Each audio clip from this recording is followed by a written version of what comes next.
Hello and welcome back to the AzzTech Racing League WEC Classic here for season number 1 as we come out and racing for round number 3 here at the infamous Le Mans circuit. This is going to be an extremely interesting race. We recently saw the couple of these cars, the LMP1s and GTEs, out there just a few months ago with the AzzTech Racing League as we went out for the Christmas throwback, but we are back out once again here.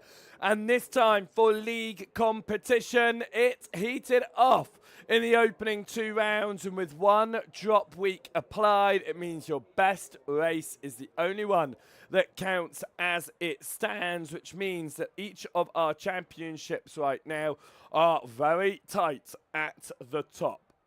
With that being said, I think it's only fair that we have a little bit of a look through our championships here as we head into the third round of asking. 8 rounds, of course, in total, and this was the first of our back-to-back race weekends. We headed out last time at Spa-Francorchamps, of course, the season opener back in February at Silverstone. We'll return to the circuit at the beginning of April for the Nürburgring circuit before we head across to Mexico. Circuit of the Americas come next again. We do need to fix that. I do apologise that it's not on the April 4th. Of course, that we are going to be heading out for the Circuit of the Americas. No, we'll be heading out on April the 18th. Instead for that one. We then head across to Fuji for round number 7, and Daytona will be our final round in the championship all the way in May 16th. Of course, the Nürburgring, Mexico COTA races will be triple header. It will be race after race after race. It is going to be extremely interesting to see how our drivers cope with that. But as it stands, we are going to have a look at those championships now then, like I mentioned. And we will start with the LMP1 class, the fastest of the 3 classes that head out there. It is Quinten Verdonk, who is the fastest and the highest up in all of the championship there. He's got 55 points to his name. That is from a race victory with a fastest lap. Of course, 5 bonus points for fastest lap in a race. Jean Corbs and Julian Metzner sit second, tied on 50 points apiece right now. And of course, that comes with Jean Corbs getting a second with a fastest lap last week out. It was Metzner who took the win last week. Verdonk at Silverstone. Nicholas Kingswell is 4th in the championship right now, ahead of Justin Stanek. Napsuga Sovne sitting in 6th with 37 points for her. And then Jimmy Cooks in 7th, ahead of Sam Hughes, Tony Dibden. Both those tied on points in 8th position. Alexander Strobel rounding out your top 10 in the championship. Gavin Abagast enters this one tied in 11th with Jeffrey Lawler, ahead of Adolfo Perez. Equal pegging with Carmichael. Ben Massey and Daniel Zofko are then on 19 points apiece, ahead of James Magasgale, who sits in 17th place. Travis Clausen in 18th, ahead of Dominic Gallo and Michael Abasek, rounding out your top 20. Of course, 28 drivers in that championship, but not all of them have got points on the board. And you can see at the back there a number of them waiting to even enter the first of their events. Right, we head out into the LMP2 field now. It is tied at the top with 55 points apiece between Charlie Gray and between Charlie Devlin and Luca Gray, I should say. Luca Gray taking the win and fastest lap at round number 1. It was a win and fastest lap for Devlin last week. Of course, Devlin did not turn up to round number 1, so therefore that will be his 1 drop week of the season. 3rd position is Jacob Jenner sitting on 45 points. Riley Pogue is in there in 40th, but will not be taking part of the rest of the season. Ryan Stringer sits in 5th position with 37 points, tied with Aspen Martin. Between them, they have gone 4th and 5th position. Stringer got 4th in round number 1, 5th in round number 2. Aspen Martin took 5th in round number 1, 4th in round number 2. Matthew Jolly sits in 7th right now, tied on points with Lucas Chatterton. And Ivan Taranov is the last of the drivers out there with points, but I believe that he is also not taking part in the remainder of the series. And then again, a few drivers in that one without any points on the board as well. We then have a little bit look over at our GTE field, because that is our last championship. We have only seen 7 drivers take out in that one. However, with that being said, we do have 9 GTEs out in the field today. It is the biggest GTE season of racing that we've had so far here at Le Mans. So it's going to be interesting what to do, but it is Philip Ansell who is at the top of that one for Coupe de Motorsport with 55 points to his name. He took the win last time out. Philip Barriswell took the win took second place in round number 1, but with the fastest lap meant that he is sitting on 50 points, tied with Isaac Fairweather. Of course, Barriswell wasn't out last week either. So both Ansel and Bereswills have already dropped positions, dropped a weekend here of 0 points. However, Isaac Fairweather, who sits third in the championship, 50 points his name, currently dropping a third place result. So good points on the board for him to restore. Andy Bootland sits in fourth right now with 45 points ahead of Callan Shepherd on 40. Mauricio Marquez Ramos sits in sixth place with 34 points, and Thomas Clausen with 31. But Thomas Clausen has lost points out due to a DNS, and that's a penalty, of course, from a DNS if drivers signed up for the league and don't get out onto the track without withdrawing for the event. And as you can see, it's a bit of a drop all the way back there as well. Okay, it's going to be interesting to see what happens here, actually, with our season of competition, because, like I said, it is a full field of GTE drivers, 9 drivers out there. It's 8 LMP2s, it is 13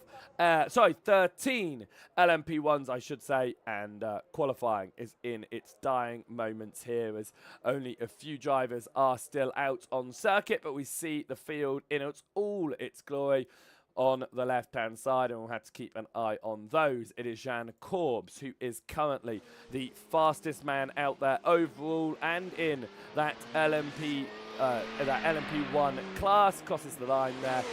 It is Noah Osbaldeston, who is the fastest in the LMP2s. He is stepping in for the first time this season in the LMP2 field, and it is Mia Rose, who is stepping in for the first time in the GTE field. So a couple of newcomers up at the very front of the order. Ewan Stitchbury is going to come around through the final few corners in the number 22 machine, currently 5th fastest in class, and will come across the timing line here at the end of qualifying. And will not find an improvement. No, I do apologise. He will go 15 fastest. Carl Graham comes across the timing line. Sorry, that was the 4th fastest, 15 fastest overall, but no improvement for Carl Graham. Right, with that being said then, there was no points on the board for, no time on the board for Harry Shaw, Callan Shepherd or Philip Ansell. Harry Shaw in the LMP1s, Shepherd and Ansell both in the GTEs. Of course, Philip Ansell is your leading GTE driver in the championship. And we can see the order on the left-hand side. We will add those 3 extra drivers in, of course, as well. But qualifying then will come to a close. And that being said, no one else is out there. So now is the perfect opportunity for us to talk us through the qualifying order and the starting grid for round number 3 here at Le Mans. Jean Corbs is going to start this one on pole position, a lap time of 3:09.735, sitting almost a second clear of Jeffrey Lawler of Nexus Esports. It's then Nasruga Kosnay sits in 3rd, and that is great for the driver, currently 4th in the championship. She got a second. She got a 7th, I should say. I misread that 7th. She got a 7th at round number 1. She got a 4th last week, just missing out on the podium, but had a good race evening. Of course, that 7th place currently being dropped, but let's see what she can do from 3rd on the grid here, ahead of Tony Dibden. Last week, Tony Dibden had what could have been a really good race. Unfortunately, penalty into pit lane during the second pit stop meant that he fell down the order, ended up finishing that one in 6th place. Justin Stanek will start this one in 5th ahead of Quinton Verdonk, your championship leader in your LMP1 field, of course. It is then Nicholas Kingswell who started in 7th ahead of Jimmy Crooks. James Smaggersgale will start in 9th, and Travis Clausen rounding out your top 10. It will then be Dominic Gallo in 11th ahead of Leon Flukiger, and then 13th position on the grid will be the wonderful Harry Shaw. He just didn't get a lap time in that session. Across to your LMP2s then, it is Noah Osbaldeston who will be starting this one on pole position in his first race of the season. He is less than half a tenth of a second clear of Charlie Devlin. And with that being so as well, Charlie Devlin is our championship leader, tied, of course, with Luca Gray. Will be wanting to do something from second position on the grid, ahead of Ryan Stringer and Ewan Stitchbury. Luca Gray sits in 5th position on the grid, ahead of Aspen Martin. And then we have a look at Lucas Chatterton and Chris Susky will start 7th and 8th position in this race. We then have a look across at our GTE field, and it is Mia Rose in her first race of the season, starting from pole position ahead of Philip Barrisville. Isaac Fairweather will start this one in third position, and currently sitting third in the championship. We want him to move up the order. Of course, Barrisville second in the championship, tied with Isaac Fairweather in points. Andy Bootland will start this one in fourth position, with the second position finished last week. We'll be looking to try and do something here at Le Mans. Thomas Corson will start in fifth position after not starting last week, but getting a sixth in the first race. Kyle Graham will be starting in sixth position in this one, and will be in his first race of the season as well. Seventh position will be for Gavin Canberra, who will be starting his first race of the season, with Philip Ansell, your championship leader, starting in eighth position. It is Callan Shepherd, fifth in the championship, who will be starting in ninth. He got a podium in the first race. He didn't start last week. Right, our drivers are on the back of the grid, the back of the circuit here. They'll be coming through. They'll be coming through the Porsche curves and the new Mason Blanche course before they get themselves started. That is your starting order then in all three of your classes today, with your LMP1s leading your LMP2s, leading your GTEs. What I am noticing here, though, is cars doesn't look like they're all separated according to my screen, but they certainly are. It's telling me that Liam Flukiger here is starting this one behind the LMP2s, but we can see as we ride on board that is certainly not the case. So there's just a few timing issues for my LMP1s in this one, but that's okay. It won't affect us at all in this one. Right. Jean Corbs will be waiting for the safety car to pull away. In fact, it pulls away now, and he's going to pull away with it. And the rest of the field are going to come in as well. The sun is low in the sky here as we head around the circuits. Of course, as we have a little look, it will be about 6:30 in sim time here for our drivers, which means that they will be going into the night, as we will finish this one at about 8 p.m. in sim time. Of course, 9 p.m. here in GMT. For us, drivers will be heading on for the next 90 minutes of racing action and seeing what they can do in the championship. We'll keep an eye on championship standings. Of course, we will have to keep a manual eye on fastest laps, because those extra 5 bonus points are critical as we come along around the formation lap here. The LMP1 field will be leading us away. Jan Corbs from pole position. Noah Oswald Deston will be starting the LMP2 field from pole position. They are already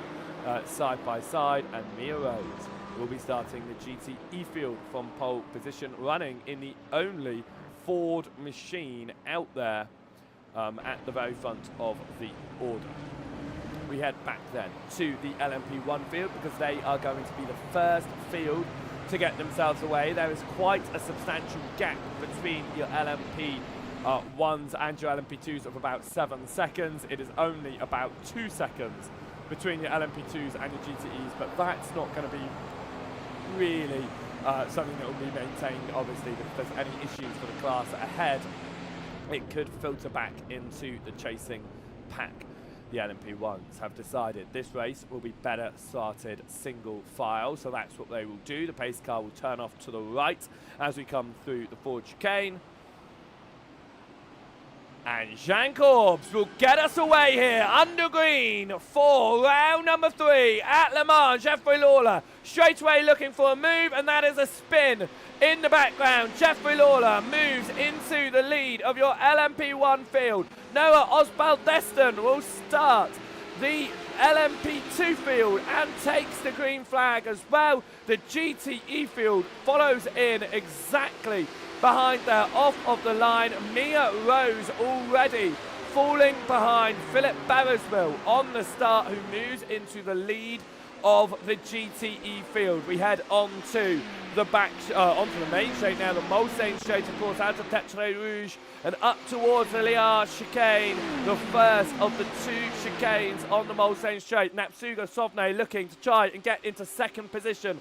Early doors here for the number 6 machine inside of Jean Corbs, who started this one on pole position but has not had the start that he would have hoped for. For Sovne, though, she has moved up into P number 2 straight away here and has taken full advantage of a slow start from Jean Corbs. Luca Gray has moved up past Ewan Stitchbury in 4th and 5th position as well. Jean Corbs now back to fight with Sovne. Tony Dibden is there in this one as well, and that is Verdonk looking to try and move up the order behind. Tony Dibden now to the inside of Jean Corbs and makes the move through. Tony Dibden now into 3rd position on the opening lap of this race. Jean Corbs falls from pole position down to 4th place on the opening lap of Asking. We haven't even exited the Mulsanne straight yet now. Through the Mulsanne kink and up towards the Mulsanne, it is going to be Crooks to the inside of Kingswell. Crooks makes it, and Corbs gets back past Tony Dibden through the Mulsanne kink. Dibden back down into 4th position. Sovne was the driver that kicked up a lot of smoke under the brakes there. Ryan Stringer now looking to try and get past Luca Gray, because Gray is up from 5th to 3rd in your LMP2 field early doors as we head in towards the Mulsanne, and it is a jump around at the front of your LMP2 field. Luca Gray leads the way, was 5th on the grid, already leading this race ahead of Noah Oswald Deston. Charlie Devlin in 15th position right now, overall 3rd in this class. That's the one that I should be focusing on. It's just a bit of a confusing timing screen. Justin Stanek makes his way past Tony Dibden after Dibden momentarily got up onto the podium. Aspen Martin here looks to the inside of Ryan Stringer. There's contact, and Aspen Martin moves up into 4th position, and Ryan Stringer down to 5th. Lucas Traditon gets past Stitchbury at the same time there, as this is Callan Shepherd. Oh, it is showing Shepherd as a GTE driver. That is a mistake, and we will get that fixed now. He is definitely not a GTE machine. He is running in the LMP1 field. So that's possibly where I was having my issues earlier on with my timing. However, we will get that one sorted with Callan Shepherd, who needs to make his way through here, and I'll get my stuff sorted, because that is something that does need to be fixed. We will momentarily lose overlays within a couple of minutes then to fix that one. That was a issue with Callan Shepherd actually jumping out of the GTE field. That's why he used to be in the GTE field. He has jumped into your LMP1 field. That is going to confuse the point system that I have running as well, but Callan Shepherd makes that move through. We will fix this order. The opening lap, though, Jean Corbs is back up to 3rd position, looking to get past Natsuga Sovne as they head around and try to have their fights going on as well. Tony Dibden looked for a moment to get up the inside of the net. Couldn't quite do that one.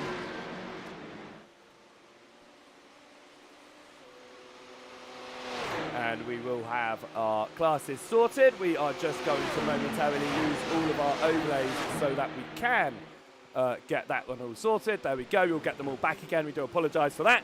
But we will get all of our overlays back up again with the correct classes. It does happen sometimes when drivers have obviously changed the class, and I was unaware of that. So we will get that fixed now. But as we head around on the second lap of Asking, we see our drivers head down the Mulsanne kink and up towards the Mulsanne now. And it is a battle going on right now that leads up to P number 2. Our leading driver, of course, pulling away at the very front of this one. There he is, disappearing. Jeffrey Lawler on our screens, deciding he does not want to be any part of this one. We head off of the Mulsanne straight and up towards Indianapolis now, and it could be an overtake for Sovne, trying to maintain on Justin Stanek, and that's exactly what happens. And there we go, we've got our timing order. and correctly displaying Philip Barrisville as our leading GTE driver. Okay then, we head through Arnage now and up towards the Porsche Kurds. Your GTEs are having a bit of a fight. It's not often we get to have those out there on the track, but Thomas Clausen has got past our championship leader of Philip Ansel, and then Ansel goes deep into La Florendier chicane, has to back out of it, will have to give up some time as well. In fact, he does not give up the time, which is good news for him. He'll hold on to that position. Back up towards the LMP2 field, and it is Ryan Stringer looking to go and get past Aspen Martin, because Martin is momentarily leading the field of LMP2s. They are side by side between Stringer and Martin, and they both come together and into the wall. That's the second time Stringer has gone around in this race through contact, and it has taken himself and Aspen Martin, and Aspen Martin looks like she is out of the race following that contact. It is a real shame. Ryan Stringer will have to come down pit lane to fix his car as well. Not the way you would have wanted the early part of this race to go. Tony Dibden now on the rear end of Justin Stinnett. He's got Quinton Verdonk just behind, as well as they are fighting it out for a potential podium past Sauvigny, who's holding on to third position. They come through Terte Rouge and up towards the Liart chicane. They're going to be getting the toe along here now, and you are going to get a bit of my track nap as I have to reload everything here on our overlay systems. Dibden though moves to the inside of Justin Stinnett, will try to hold that inside line and does so, but of course it switches back across, but Dibden has got the speed. Tony Dibden starting this one in fourth position, returns to fourth position as it stands. Jan Corbs has obviously made his way back up into second and is now trying to chase down Jeffrey Lawley. He does have the purple app to his name. He started on pole position, so you would hope that he would be able to get there. You're going to get another little bit of a screen on there, and we'll get that one off now as well. And all is sorted. Right, we're back to where we need to be, as Ryan Stringer has now entered pit lane.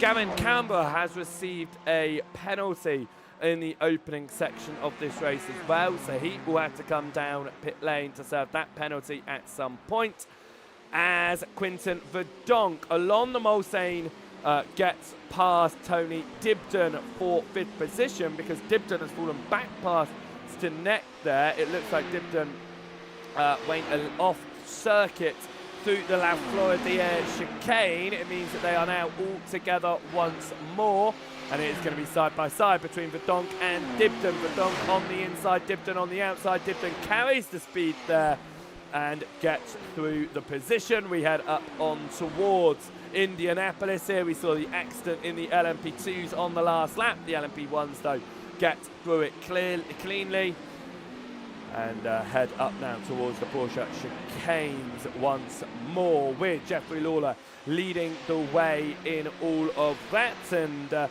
over in the YouTube chat we have Is Gavin Abagast racing right now. Abagast is not out there today. No, he is not competing this evening at Le Mans.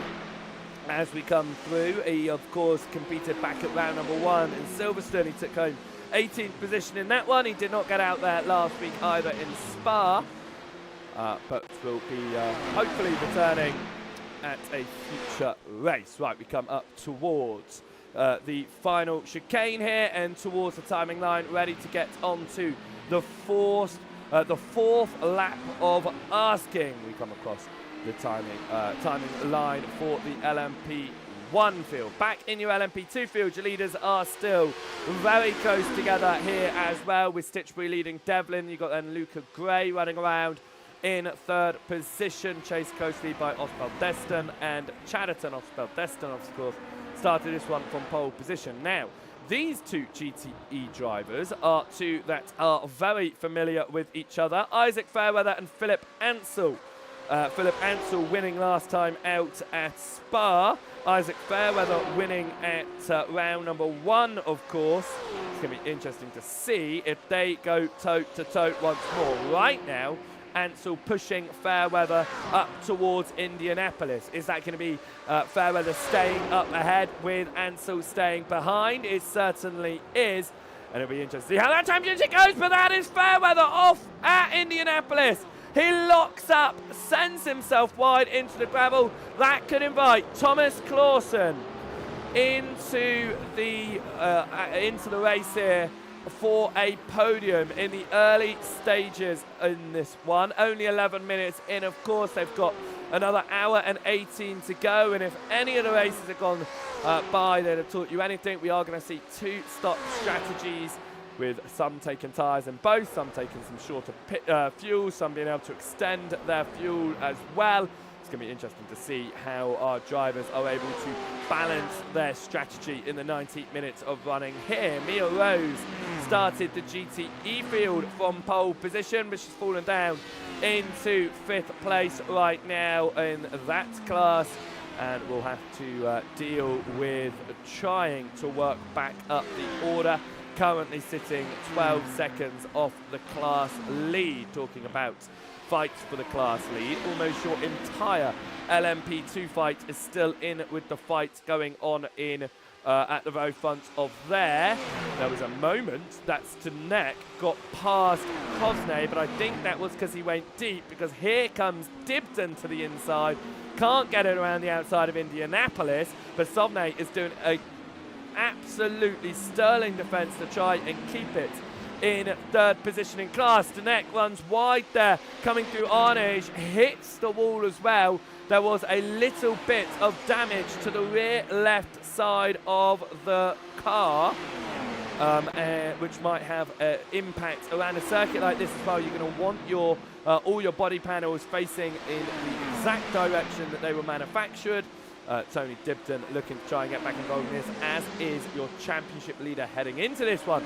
Quinton Verdonk, is he going to be your championship leader heading out of this one? Well, as it stands in the early stages of the race, no, he will not. Jean Corbs will hold that feat with an additional 55 points for the race lead and the fastest lap of asking as well. Quinton Verdonk will hold on to second, just ahead of Julian Metzner as it stands. And with that being said, Corbs goes purple lap again. Lucas Chatterton now finds himself with a black flag early doors here, and I do think that these black flags are not being picked up because of incident limits at these early stages of the races. I think they are being picked up because of failed slowdowns.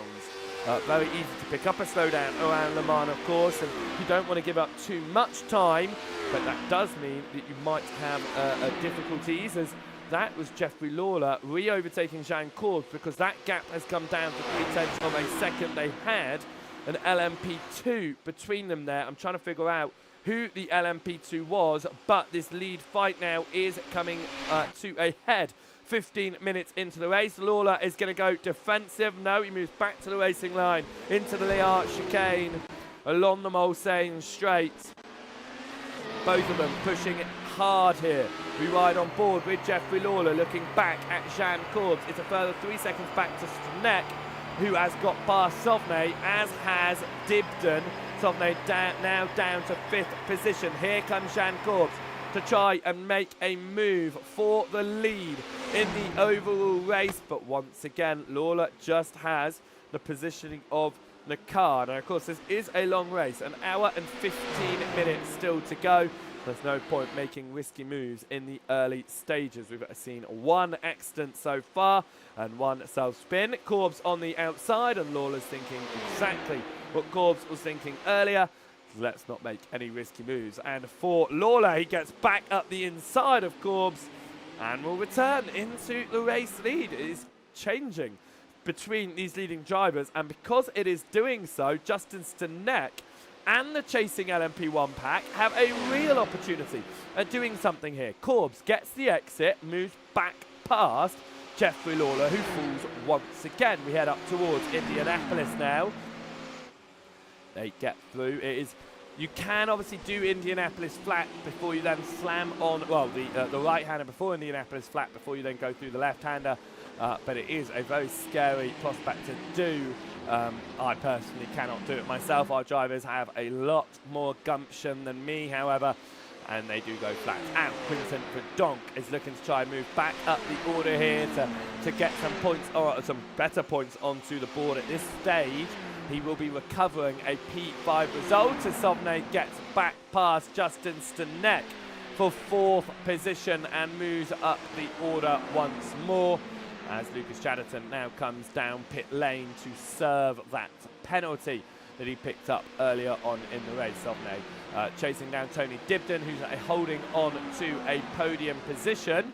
And a change in your LMP2s because Charlie Devlin is serving a slowdown penalty. It allows Noah Osbaldeston to move into 2nd place once more, and Ewan Stitchbury moves back into 3rd place in this one. Changes once again as the LMP1s just keep on leapfrogging each other around the circuit. Justin Stanek has moved into 4th position with Sovne moving back down into 5th place. Verdonk still just looking at this and thinking, where can I make the move? Stanek, Sovne and Smangersgale, the only 3 drivers running around in the Porsche machine, the rest of them heading out in the Audi. As we head on to the Mulsanne Straight once more. Battle for 5th position here, Sovne and Verdonk. As we see the GTE pack are now in the mix of all of this, and the LMP1 field are going to have to try and get past the GTE field. Of course, they do have a lot of straights to take the advantage on that one and make their overtakes and make their way through. And with how many straights you've got at Le Mans, you can hope that our drivers are going to take it relatively easy in their lapping, and they're not going to cause too many issues between the classes. Of course, the LMP2s I think will get lapped, but probably your lead runners of your LMP2s are going to be lapped maybe in another, I don't know, 3 laps, I would say. Maybe another 3 laps for them to start getting lapped. As we watch the LMP1 field continue to run around with our championship leader Verdonk chasing down Nasper Sovne, seeing if he is able to do anything with this one, but as it stands, it does not look like there is going to be anything doing between them. And Verdonk does remain behind for the time being. In fact, he moves to the right-hand side to try and look through and get past Sovne as they continue to fight here, as they navigate their way past all of the GTE traffic on the way up towards Indianapolis. And then that is Stanek actually trying to now fight with Sovne. So Sovne getting back up there towards Stanek. Verdonk still behind here, although my gap is showing him as ahead, which is really strange on timing. And now he's displaying as behind. So weird timings there for Verdonk. You can see that on the left-hand side of your screens as well. The fact that Verdonk's gap to the leader is less.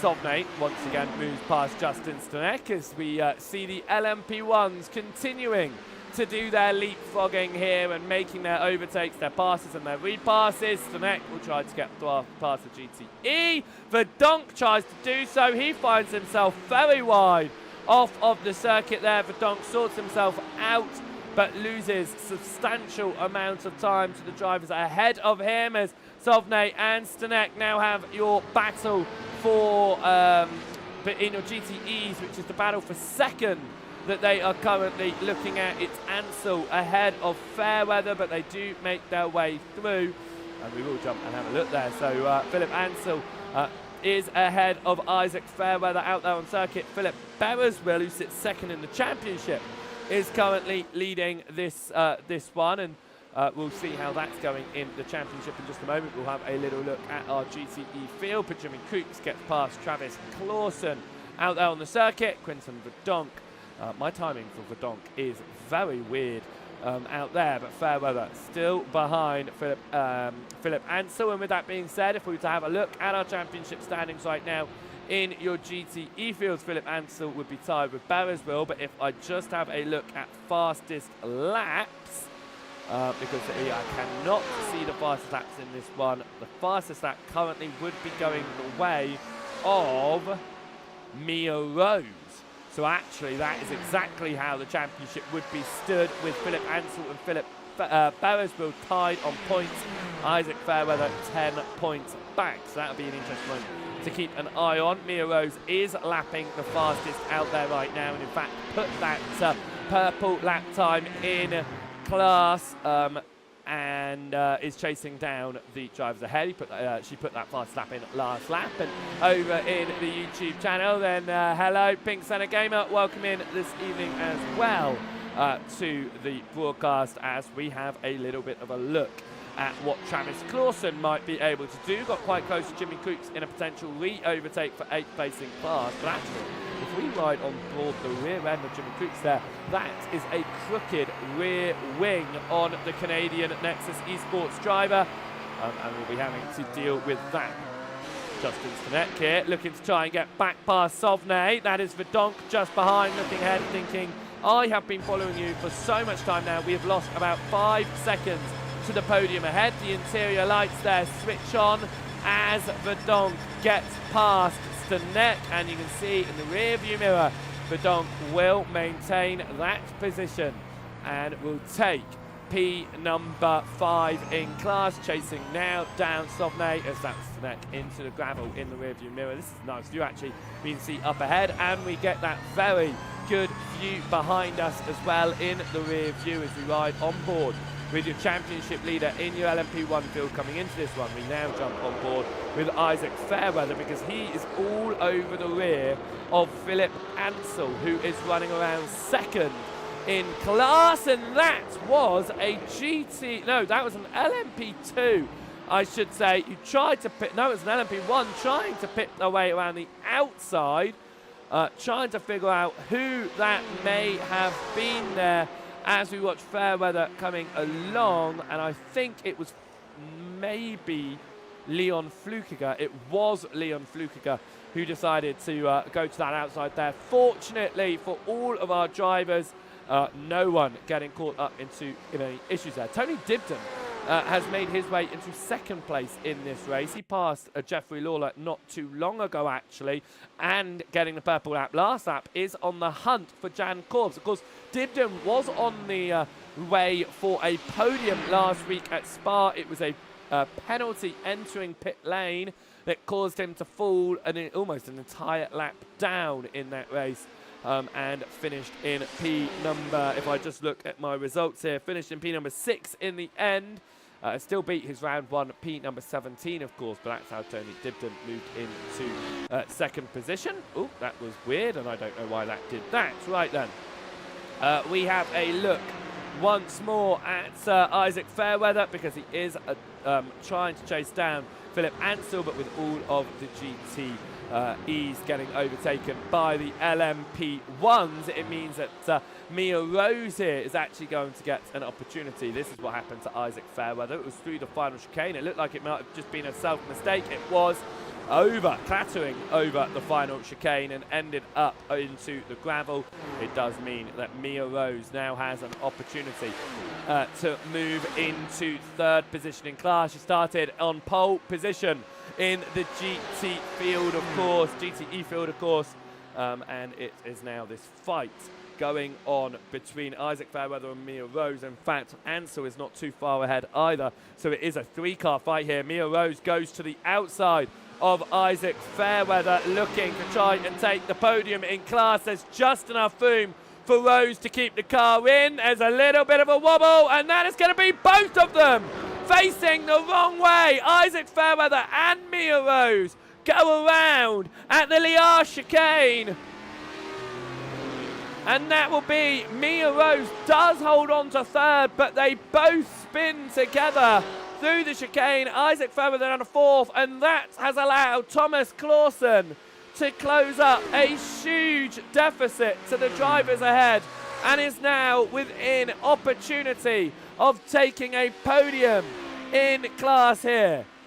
We head through on age, looking at Tony Dibden trying to chase down Jean Corbs. It's about a second between them. It is then a second further back to Jeffrey Lawler.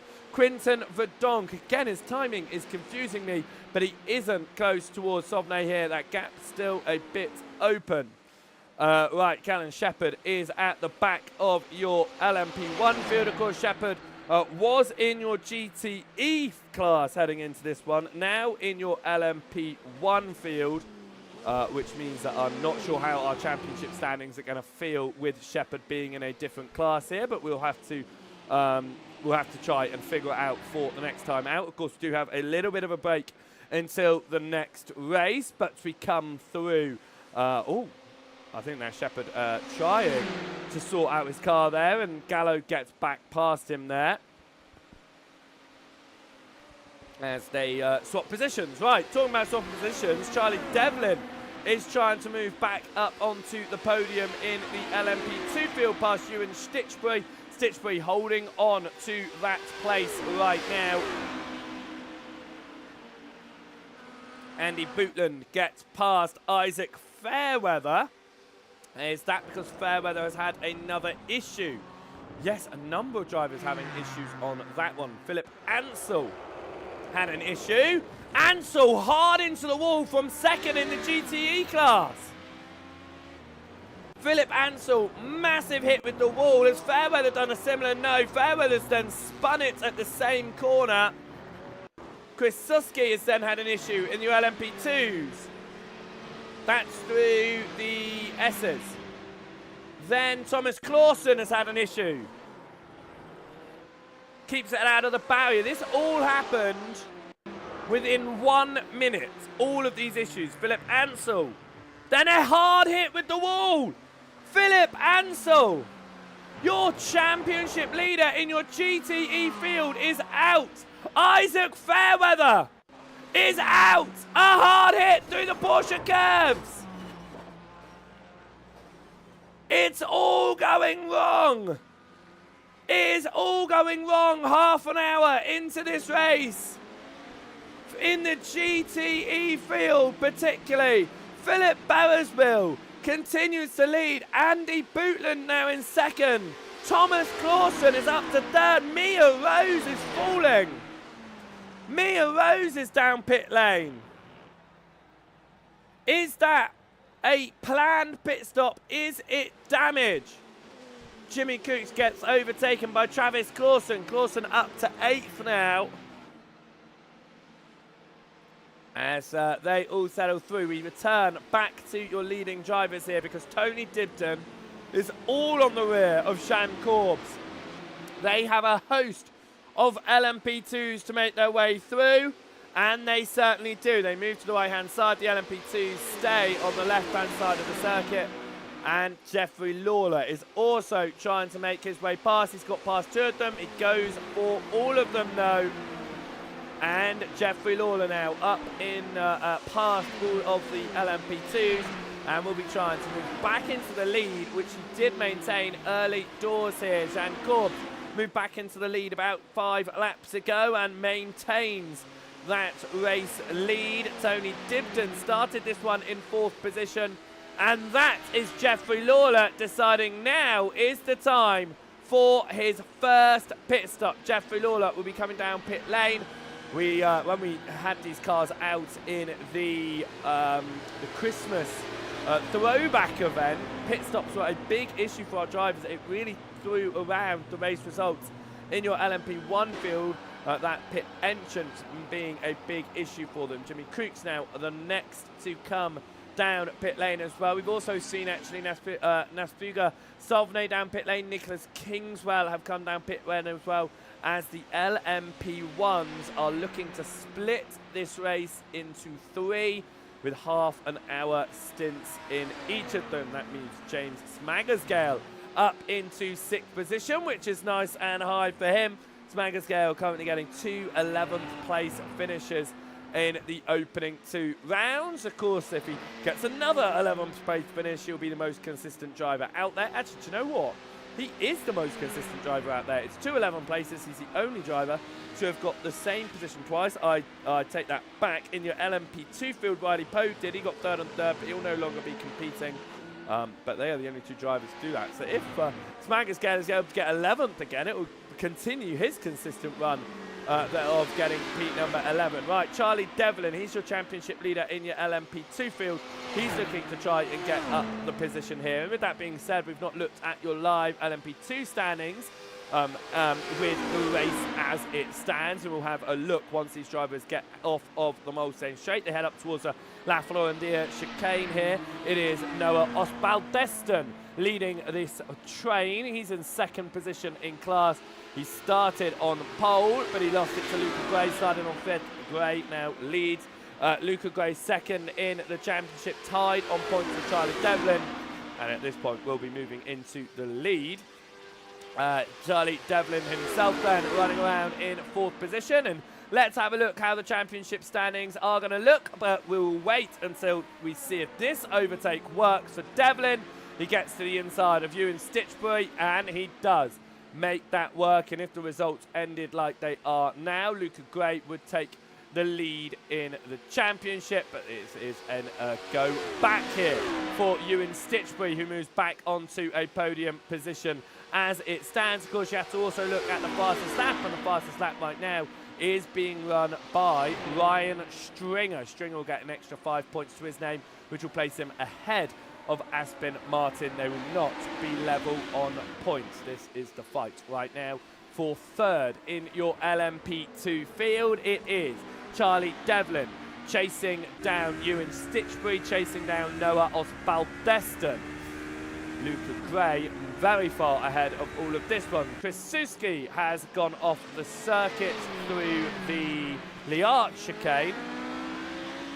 Was that an issue with another car, or was it just missing the braking point here? We get up towards the Liart chicane for Chris Suski, and it was just completely missing the corner there and jumps off and stays out of the way. Tony Dibden and Jean Corbs have come down pit lane, which means that our leaders will now be seeing what they can do. Justin Stanek has a penalty, and I think that was a pit entrance penalty, just like we saw from Tony Dibden last week at Spa. Our drivers then are going to get stopped then. We are going to see how long these pit stops are for our drivers as we have a little bit of a look. Jean Corbs and Tony Dibden seeing what they can potentially do with this one as they are both down into pit lane. And now coming out of pit lane as well. Out of the pits, and they stay in their order as they were. Right, Tony Dibden has maintained his gap to Jean Corbs. Jeffrey Lawler has maintained his gap behind as well. And Sauvigny has moved past Verdonk once more. Sauvigny pitted a lap earlier than Verdonk. Lawler also pitted a lap earlier, but they have all retained in their positions. Justin Stanek just has to sit there and wait with that penalty, and we saw last week how long Dibden had to wait. It was about 50 seconds in the end for the pit entrance penalty, which means that Stanek will just be looking at that top 5 potential result, just dropping and dropping and dropping. Talking about dropping, James Magersdale comes out of pit lane, has moved up into 10th position here past Justin Stanek, who has finally served his penalty and will return onto the circuit just ahead of Callan Shepherd, who comes through the Dunlop, comes through the Dunlop chicane and up towards the Terge Rouge onto the back straight. Jeffrey Lawler here looking to try and get up the inside of Tony Dibden in a fight for second place in your LMP1 class. Lawler wanting to try and move back towards the front of this one. Jean Corbs will be thinking of, how can I just pull away from this? Let's not think in my rearview mirrors right now. Let's look ahead. Jeffrey Lawler chasing down Tony Dibden up towards turn number, I think it's about 10 at this point. Mulsanne onto the brakes. And Tony Dibden manages to stay ahead of Jeffrey Lawler for the time being in this fight for second place in class. That is trying to stretch up to the fight for the lead as well. Talking of your leaders in your other classes, Luca Gray and Philip Barrisville just having sensible races between them. Thomas Clausen is looking up towards Andy Bootland here, because Clausen has closed up towards Bootland, could potentially make a move for second in this race as we ride on board with the number 72 machine chasing down the number 101 Corvette ahead. Of course, Clausen running in that Corvette as well. They come out of the S's and up towards the Tertre Rouge and onto the Mulsanne Straight. It is Andy Bootland in second position in the yellow Corvette ahead. It is Thomas Clausen here behind. We jump back towards your LMP1 field as we look on board of Jeffrey Lawler, looking ahead to Tony Dibden. Lawler trying to maximise his entry into the Ford chicane. A couple of LMP2 cars ahead means that Dibden is held up behind. Lawler goes for the overtake here. It's going to be 3 wide for a moment, but Jeffrey Lawler moves back into second place in class as your LMP2s allow them through, but Jan Corbs has taken full advantage of all of that, has pulled a 1.5 second advantage right now at the front of your field as we're approaching the halfway stage in this race. Only 3 drivers have gone out.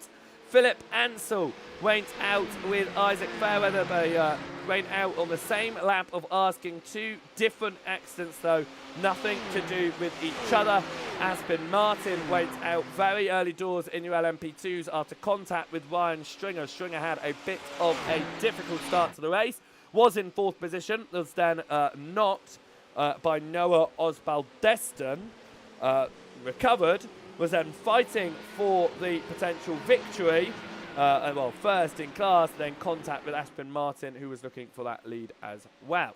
It does show that Luca Gray has dropped down into P4. That's because Gray has made a pit stop and has already come down pit lane in this one, which means that Stitchbury has taken the provisional lead in that class, but will obviously need to come down pit lane as well, as will Noah Osbaldeston, who's chasing in just behind. Charlie Devlin right now about 6 seconds back.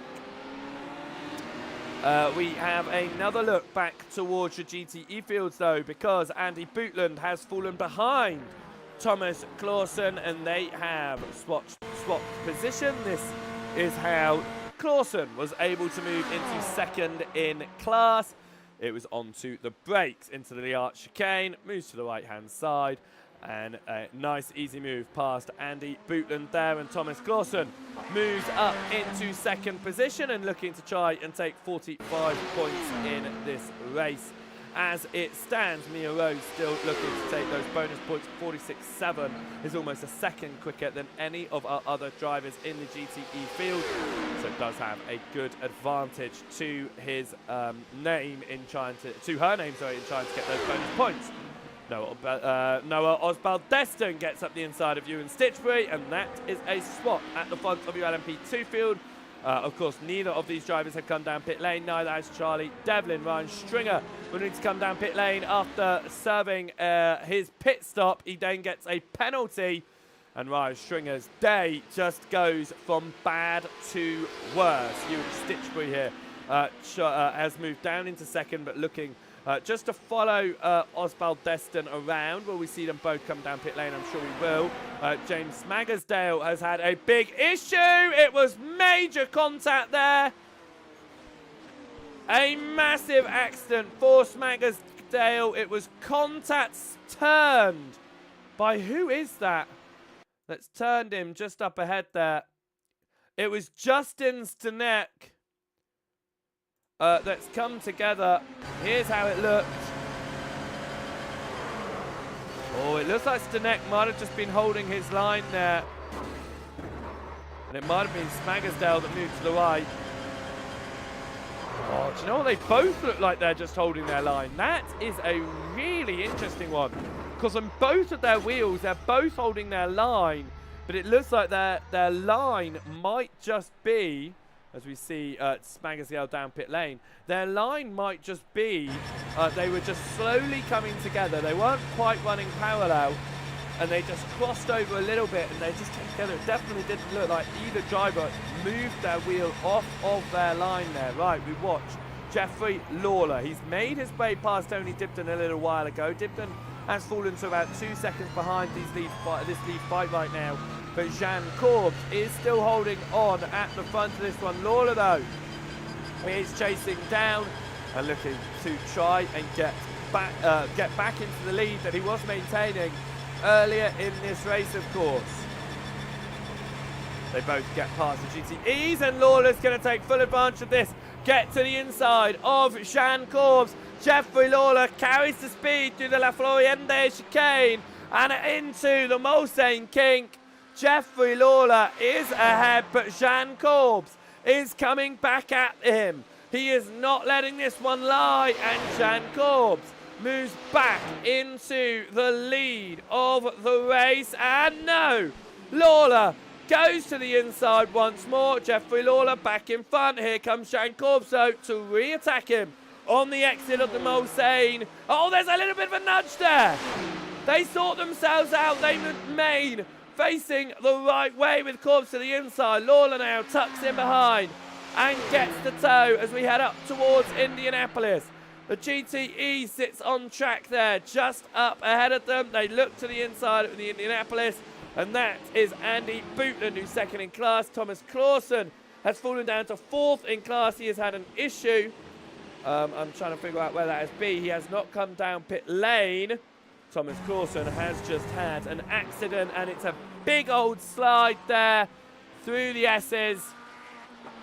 Keeps it out of the barrier, but he loses a lot of time with it. Falls back down into third in class. Has Carl Graham chasing up on him now. Right, we return to the fight at the front of your LMP1 field. Jeffrey Lawler chasing down Jean Corbs as they come through the Porsche cars into the new Maison Blanche and up towards the Ford chicane. Jean Corbs trying to hold on to the lead in this one. Ahead of Jeffrey Lawler, we get onto the brakes again. It's all about trying to keep it close here, as Jeffrey Lawler might be able to save a little bit of fuel, actually. If he just sits behind a little bit, he could save some fuel, go for a shorter second pit stop in this one to try and get to the end. Gavin Canberra is now out of this race as well, and I'm trying to see where something might have happened for him. As I see, Gavin Canberra has had an issue. We'll see if this is what's happened to him. He's come down pit lane. It says he's come down pit lane and then he's towed into the pit lane. So something has happened. Gavin Canberra having some issues out there. And I think that might be a car issue for him, because he cannot get this one restarted, which means that he will be down and out. Kyle Graham now is looking to try and get past Thomas Clausen in the pit lane. They are both come to a stop.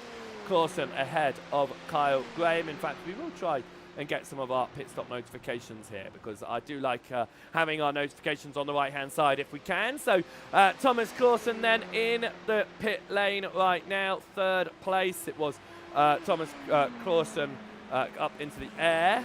He is away. Carl Graham is up in the air at the moment as well. Mia Rose, therefore, has moved up into third position. She made her stop 4 laps ago. Thomas Clausen comes out of pit lane. And with that being said, Rose... Let's have a look at these stops here. Rose is going to have to do another stop. However, Beresville, Bootland, Clausen, Graham could do this one on a one-stop strategy here, because they've gone to the halfway point. In fact, Beresville and Bootland yet to make a stop in this race. Jimmy Crooks is down and out as well. What has happened to Jimmy Crooks? Oh, that's a hit with the wall. This was on lap 13 for him, and it was to the left-hand side, and just a straight drive into the wall there. Chris Susky then had further issues in the LMP2, straight on as well. And Kyle Graham exits pit lane then, and will take 5th in class. Thomas Clausen 4th in class. Like I say, Mia Rose has pitted though, so even though she's sitting 3rd in class right now, there will be a splash and dash in sight for her before the end of this one. I think Jimmy Crooks might be down and out of this race. He's still classified right now, as is James Magasgale, technically classified at the moment, but out of this race as it stands. Jeffrey Lawler is still running around in second position, half a second off of the rear end of Jean Corbs here, coming through the Porsche curves and into the new Manchon Blanc. Every time Lawler is able to get just to the rear end of Corbs, he just isn't able to do anything. Like I said, is there potential now for some fuel saving from Jeffrey Lawler behind Jean Corbs? Try to go, not even go a little bit longer, but fill less fuel into the car before the end of this one. That being said, Lawler takes the extra 5 points for the fastest lap of this race. The Philip Beresville, your leader in your GTE field, is down pit lane, and we will get that. We don't often use the pit stop tower here, so let's get our car class on that. There we go. Like I said, it's something that's not often used in the broadcast here at Joseph Wright Broadcasting. However, we will get that one all fixed and sorted as well. And it's just now braking as I try to save everything. There we go. Philip Beresville down pit lane. Luca Gray has returned to the back into the lead of your LMP2 field after pit stops, but only has a 10-second advantage now to Noah Osbaldeston, which was a bit further before those pit stops, if I'm not mistaken as well. Dominic Gallo has had issues here in the Gumi Designs, number 39, through the Mulsanne there, and it was contact. Who hit him? Who hit him there? Was it Mia Rose? It was Mia Rose. Mia Rose goes into the spun, goes to the inside, can't get it done, swings across to the left there, contact, gets it onto the gravel. We'll throw it back onto the circuit there for Mia Rose. Third position in class. Nicholas Kingswell has just got a black flag and will go down pit lane as well, and will be out of this one. That moves Dominic Gallo up into a top 10 position right now. Liam Flukiger is doing a nice job in 6th place right now, because Leon Flukiger currently has 0 points to his names, double DNFs so far in round 1 and round 2, has yet to finish. Can he finish here at round number 3? 42 minutes left to go in this one. There is potential for Flukiger to get some good points on the board in this championship. We head up towards the La Florendier chicane and in towards the Mulsanne kink now.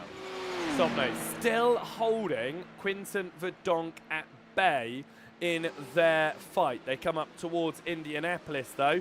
Somnay looking back, and you can see how close Verdonk is, but Verdonk has just been unable to do anything right now in this championship fight. In this track fight. I thought about championship bikes. I was thinking, how are the top 5 of our championship looking again live? Shankor on maintaining that championship lead, but right now Julian Metzner is recovering 37 points. Metzner is not out there this evening, which means that he is recovering 37 points that he dropped from a 4th place at round number 1. But what it means right now is Verdonk falls down to 6th. I think Metzner will hold on to 2nd. Verdonk might fall to 3rd.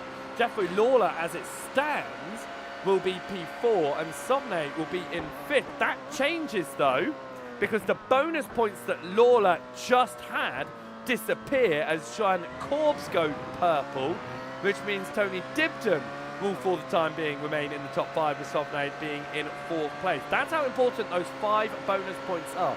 If you finish 2nd with the fastest lap of the race, you are taking 50 points, which is the same amount of points you take for a race win without the fastest lap. And we have seen it. At the opening round of asking, Quinton Verdonk took the win and the fast laps of 55 points. However, last round, Julian Metzner took the win, 50 points. Jean Corbs took 2nd with the fastest lap, 50 points. It's why he had those 50 points to his name. And right now, Jean Corbs is looking to move his way into the lead of the championship, and Quinton Verdonk is looking to find his way into 4th position on the circuit, past Casper past Kasper, Nasfuga Sovne, and certainly does that. Callan Shepherd has now come down pit lane. I believe that is to serve the penalty that Shepherd had. Now Sovne is behind Verdonk. Will be maybe looking to use him to pull her along, or will she be going back for the fight again? Right now, as most of the field have opened up in their individual classes, Charlie Devlin is looking to try and catch up towards Ewan Stitchbury, the championship leader in your LMP2 field. Will be wanting to try and get past Stitchbury onto the podium, because as it stands, Luca Gray is going to be the driver that holds the lead of the LMP2 championship at the end of this one, whereas Charlie Devlin will be sitting in P number 2. Riley Poe, who will be out of the championship, is currently recovering the 40 points from earlier on in the season. Aspen Martin will be fourth right now, tied on points with Ryan Stringer. However, the fastest lap of asking does go the way of Ryan Stringer. So Stringer will actually be taking an extra 5 bonus points here, and to put a bit more pain into Verdonk's boots here, Nasper Sovne has just moved her way back past into 4th position. They're about 16 seconds off of your race leader, but Quinton Verdonk is looking to try and take away 4th place from Sovne before the end of this one. We are less than half of the race to go, 40 minutes on the board, and we just keep an eye on the gap at the very front of this one. Charlie Devlin and Ewan Stitchbury have swapped around. We were watching that a moment ago. What happened there? Because Charlie Devlin was quite far behind Stitchbury. I say far behind, about a second behind. And he moves to the inside. There's contact there in Devlin's overtake past Stitchbury. Stitchbury, understandably and acceptably unhappy with that move. Multiple flashes at Noah Osbaldeston for the overtake there. No, on Charlie Devlin for the overtake there. But Devlin has now moved back down, and was that for choice or was it a mistake? Let's have a look here. Up towards the Liar chicane. Stitchbury goes to the inside. No, that was definitely an attempt by Devlin to maintain that position as we continue to try and catch up with things in replay here. Devlin has regained that position as they constantly are alternating their places, and makes that overtake done on the Mulsanne straight before the La Florindia chicane. And makes that overtake. Right, we go back live here as Verdonk gets past Sovne just up ahead, and they switch positions once more. We go back towards this fight in the LMP2 field. Thomas Clausen is looking to try and get his way back into P3 in class as he's chasing down Andy Bootland. Of course, we saw Clausen spin through the S's earlier on. And now over the rear end of Bootland, looking to try and make that move. But this is side by side from between Stitchbury and Charlie Devlin. Stitchbury stuck on the outside of Indianapolis. Devlin will maintain P3, but Stitchbury looks for a moment to get towards the inside there. Then they settle themselves back in single file as they come through on Age and up towards the Porsche curves. But Ewan Stitchbury will stay behind Charlie Devlin for the time being as they come up towards the Porsche curves. Thomas Clausen still behind Andy Bootland, trying to get onto that podium position. This is the podium fight still ongoing here, and Sovne has fallen back behind Verdonk as well in their battle for 4th position in your LMP1 field. We come through turns towards the end of the lap and out of New Maison Blanche and towards the Ford chicane now. Stitchbury has dropped off just a little bit towards Devlin. Thomas Clausen, however, has closed up a little bit towards Andy Bootland and could be trying to make his way back through here. 35 minutes left on the clock. We're approaching the 1/3 mark left in this race. That was Jan Korf making his way through, 2 seconds clear of Jeffrey Lawler now, and here comes Jeffrey Lawler to make his way past Thomas Clausen. Mia Rose has moved into second in class in that GTE field. However, Rose does need to make another pit stop in this one. 5 laps earlier than the rest of the field. That's about 15 minutes earlier than the halfway stage, which means we're expecting Mia to probably come down pit lane again in about the next 5 minutes or so, I'd say. It looks like she's split the race into 3 as well. The rest of your GTEs that are still in this one have split the race in 2 because they have gone to the halfway mark. Now, Kyle Graham is back out there. Lapping around at the moment. He is quite substantially off of Clausen and Bootland, but he is still running around in that P5 position. We've said goodbye to a number of drivers in this one. Philip Ansell, Isaac Fairweather, Gavin Camber are out in your GTE field. Aspen Martin is out in your LMP2 field. James Magersdale, Jimmy Crooks, Callan Shepherd and Nicholas Kingswell are out in your LMP1 field. We just don't see the Shepherd and Kingswell yet because they are not towards the very back of the order, but they will be classified as out very, very shortly. Verdonk goes to the inside of Sauvigny, and what has been a leapfrog all race along between these two continues to show the leapfrog. Chris Siski is down pit lane from 15th overall. That's 6th in class. Has only been out there for 5 laps in this one. Looking to go for an early stop, however. That will mean that Siski could go all the way to the end now without any additional pit stops in this race. Comes into the stall there. Lucas Chatterton gets past enough to sit with Siski down pit lane. Thomas Clausen looking to try and regain onto the podium here. Of course, with Mia Rose's pit stop, I mean, she is pulling out time. She's certainly not going to get Barrows-Bill. However, she is pulling out time to Bootland and Clausen here. That with a splash and dash, she could, she could potentially maintain second position. Clausen, however, looking to try and get past Andy Bootland as we come off of the Mulsanne. But that gap maintaining at about half a second still between the two of them. Chris got about a 33-second pit stop there, and now exiting pit lane as well. Total down that pit lane with about 1 minute and 5. As he will continue on. Sauvigny and Verdonk have their constant alternating position. In fact, they go side by side through Indianapolis. Are they going to stay side by side through Arnage? They certainly are. Sauvigny and Verdonk are going to fight this one out hard right now as we come through the exit of Arnage up towards the Porsche Cars. Sauvigny settles back in ahead of Verdonk. But this is a true fight going on for 4th place right now. Verdonk goes to the inside. And they are going to be side by side through the Porsche Cars. But they settle themselves down. Your leading GTE driver, Barrows-Bill, has come down pit lane. He came down halfway through the race. He's pitted after just 3 laps. Will he need a splash and dash? As we get to this last stage in the race, we're seeing a number of drivers now making pit stops from across the field, including Jeffrey Lawler, second in that LMP2 field before the pit stop. Mia Rose here is going to move back into the lead of the GTE field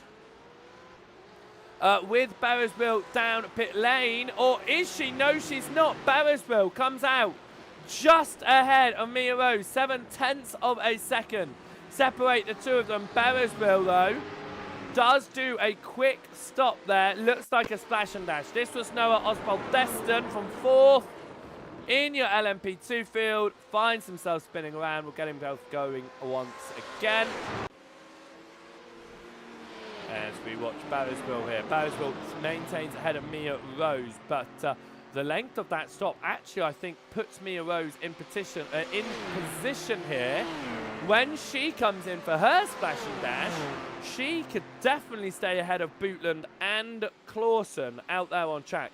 I don't think she'll be able to catch back up to Barrows-Bill, but she certainly could make her way, well, stay in this second position, which, with the fastest lap in class, would give her 50 points. With that being said, Mia Rose wants a temporary lead in this race, and Mia Rose moves into first position in your GTE field. Philip Barriswell up to second, and after trying to get past Andy Bootland, no, sorry, no, I misread the name there. Travis Clausen goes over at turn number 7. Thomas Clausen is still chasing down on Andy Bootland. Bootland himself was just being overtaken there by Jeffrey Lawler, who obviously recently did his pit stop. The rest of your LMP1s out there will probably be looking to go as long as they can into this one. Dominic Gallo is down pit lane now from 8th position in class. He falls down to 9th position. Travis Clausen behind Justin Stanek. Stanek, of course, was up inside that top 5 early doors, had the penalty. We are still sat on the replays here, so we'll go on to our live pictures. There we go. Was chasing down, sorry, I was saying Stanek was still in the top 5, had that penalty, obviously, in the pit entrance in its first stop. Now could be under attack from Travis Clausen in all of this, but right now they come up towards the La Florida chicane, and it is going to be Justin Stanek maintaining ahead of Travis Clausen for the time being. We jump back to your GTE fields then, because Thomas Clausen is still trying to do something with Andy Bootland in their fight for 3rd position overall. Barriswell dropping to about 2 seconds off of Mia Rose here. Remember, Rose pitted early before the 45-minute mark. Well, that was the halfway stage. It doesn't mean she necessarily definitely needs a pit stop. However, Barriswell pitted again. It was an early stop. Was it issues, or was it he just wanted to pit stop out of the way, knowing that he was going to do a splash and dash? It's going to be interesting to see what Mia needs to do later on in this race. Thomas Clausen, though, 0.3 of a second behind Andy Bootland as we get into the braking zone of our Neige.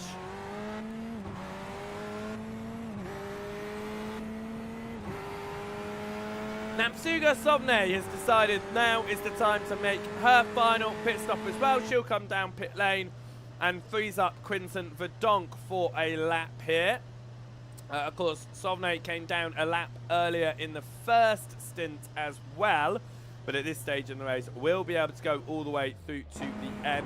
As Clausen goes around into the wall, was that contact with the LMP2 there that we just saw going through? Clausen now runs off the circuit. Has that broken the car? Will we see Clausen down pit lane, or is the car going to be okay? Thomas Clausen into the wall through the Porsche curves. We will have a look at that one in just a moment. Ryan Stringer, now his day continues to go to worse as Thomas Clausen does come down pit lane. He has not used his quick repair yet, so I think Clausen will just be doing his splash and dash with the quick repair and getting it done here. Right then, let's have a look at what just happened for Thomas Clausen. It was contact. It was contact with the LMP2 machine that was making the overtake. Trying to figure out who that was. It was Ryan Stringer. It was Ryan Stringer. And that's where the penalty came from for Stringer. Got the 4X. And now Ryan Stringer does have to come down pit lane to serve that penalty. In fact, he's come down pit lane to serve that penalty. Clausen was only stationary for 7.3 seconds. That is definitely a splash and dash with the quick repair now used as well. Crucially, Mia Rose and Barriswell have already used their quick repairs in this race. Bootland and Graham have another one at their disposal in your GTE field. And as we see on the left-hand side, we get confirmation now that Callan Shepherd and Nicholas Kingswell are also out of this race, which means we have 9 LMP1s left, 7 LMP2s, and just 5 GTEs. Of course, it is very... it's very easy to find your way towards the front of the field in qualifying or during the race. It's about making it towards the end. That's what endurance racing is all about. Hour-and-a-half races. It's not just about finding a way to the front and getting it there early doors. It's about maintaining that speed, keeping towards the front. Now, talking about maintaining speed, keeping towards the front, Jeffrey Lawler came down at pit lane about a lap ago. And of course is now lapping all on his own. But we see Jan Korbs now come down pit lane. Will Lawler benefit from the early pit stop in this one and going for the undercut in the number 88 machine? Tony Dibden also down pit lane, as is Quinton Verdonk. They have all jumped their way down pit lane in this one as we come through the back end of the lap here and up towards the Ford chicane from Jeffrey Lawler. Korbs still stationary at the moment as Lawler comes through the chicane. Korbs now underway once again and will exit pit lane with quite a nice advantage, in fact, over Jeffrey Lawler, who comes up towards the exit of the pit lane now. The gap between them about 6 seconds. Tony Dibden exit pit lane and maintains third. How is Verdonk going to do? Because remember, Verdonk has been fighting with Sovne all race long. Verdonk is moving once again and I think has benefited greatly in this one. Sovne has lost a lot of time on this pit stop and Jeffrey Lawler has gone around at the chicane. Jeffrey Lawler finds himself spinning, gets it back going again. But Jeffrey Lawler has just lost a huge amount of time there and now sits behind Tony Dibden, who moves back into second place. Napsuga Sovne is down in fifth right now.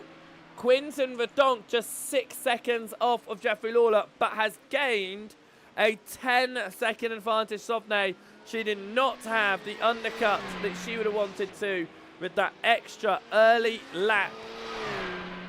I'm trying to see if there was any off-track or any issues for her, but actually it just looks like she had a slow stop. There was no penalties, there was no crashes, no slow moments. I think Sovne, maybe she changed tyres that added that extra bit of time on.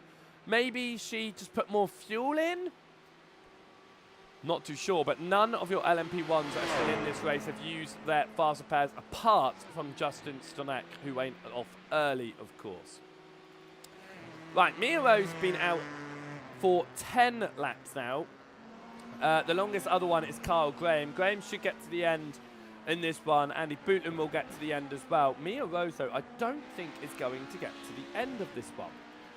Tony Clausen is right behind Carl Graham, as they have just swapped around. This is what's happened in that one. For fourth position, it was slow from Thomas Clausen, and Carl Graham gets towards the inside and up into fourth position in your GTE field. We're coming up to the final 20 minutes of racing now.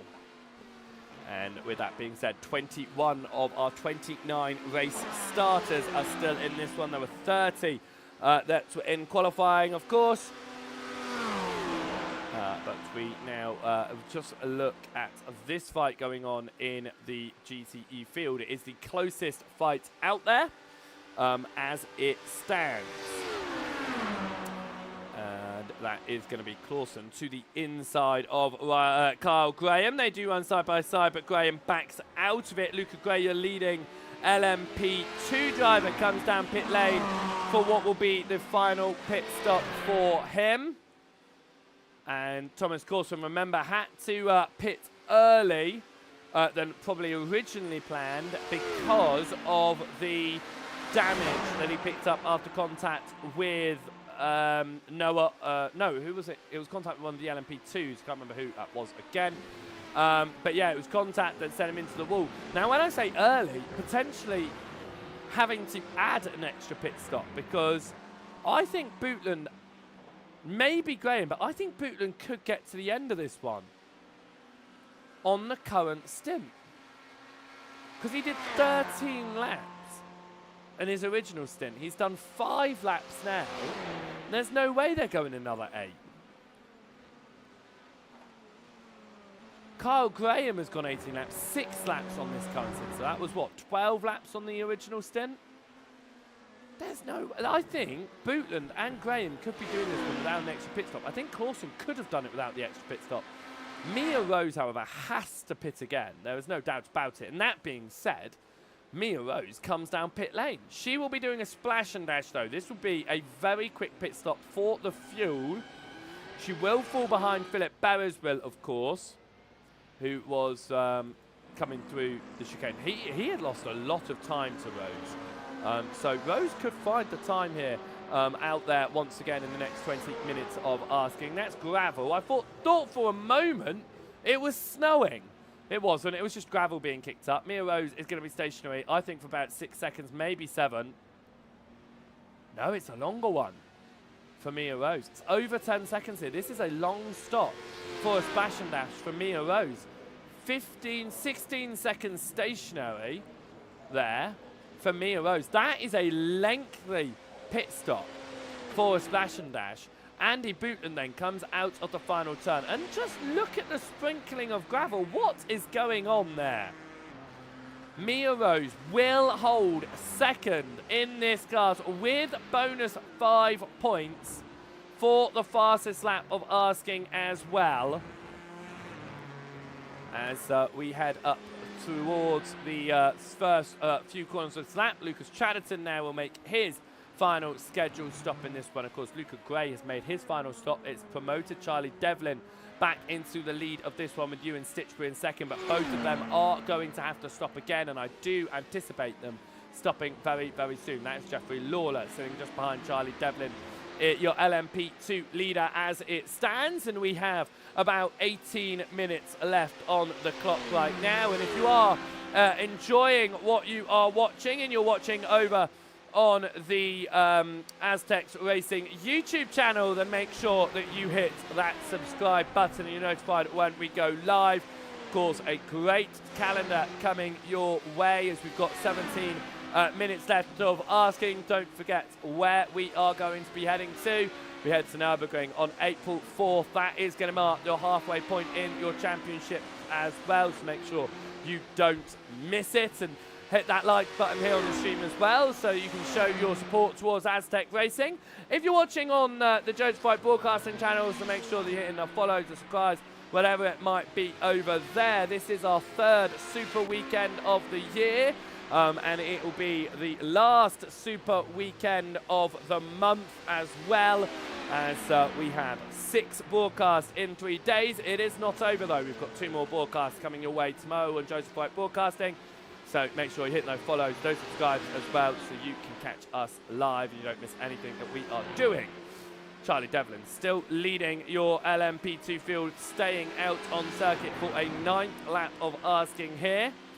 Luca Gray has just completed his first lap on his new set of, well, it's a new stint. And he will just be waiting for the 2 temporary leaders of the LMP2 field to come down pit lane and make their stops. The drivers at the front will be hoping that they can do a nice quick stop and try to benefit as much as they can from that. I don't think Mia Rose will be able to close down the 30-second deficit that that she has behind Beresville. However, she was able to pull out quite a substantial advantage on Beresville early doors here. But with the bonus points that will come the way of Mia Rose, I do anticipate that she will be getting 50 points out of this one, just like we will see the 50 points for Beresville. It will be 45 for second place and then 5 for the race lead. And we will try our best here to get our championship standings showing these bonus points before the end of the race. We can see our full championship order. It is a difficult one to try and figure out sometimes, but we will get it done. We will certainly get it done, and I will figure it out, so don't you worry. Right, with that being said then, we watch Mia Rose right now as she is running around in second position in this one and up towards the end of the lap. Right, up towards into your P2 field once again. Luca Gray is your net race leader. He's just waiting for those ahead of him to pit for the their final stops with 15 minutes left in this race. And we are sorting out these bonus points so we can get them sorted as well as it stands. And it doesn't look like we are seeing any additional bonuses going out there for any other drivers, because Mia Rose is looking, well, she is 1.5 seconds quicker than any other driver in your GTE field right now. In your LMP2 field, your fastest driver out there is, in fact, Charlie Devlin. He's gone substantially faster. He's now sitting a whole second faster than anyone else right now. So a lot of bonus points on offer for each of these drivers that won't be shown in your pluses. Oh, oops, apologies for that. That won't be shown in your pluses. However, it will be shown in the overall race standings. So don't worry about that.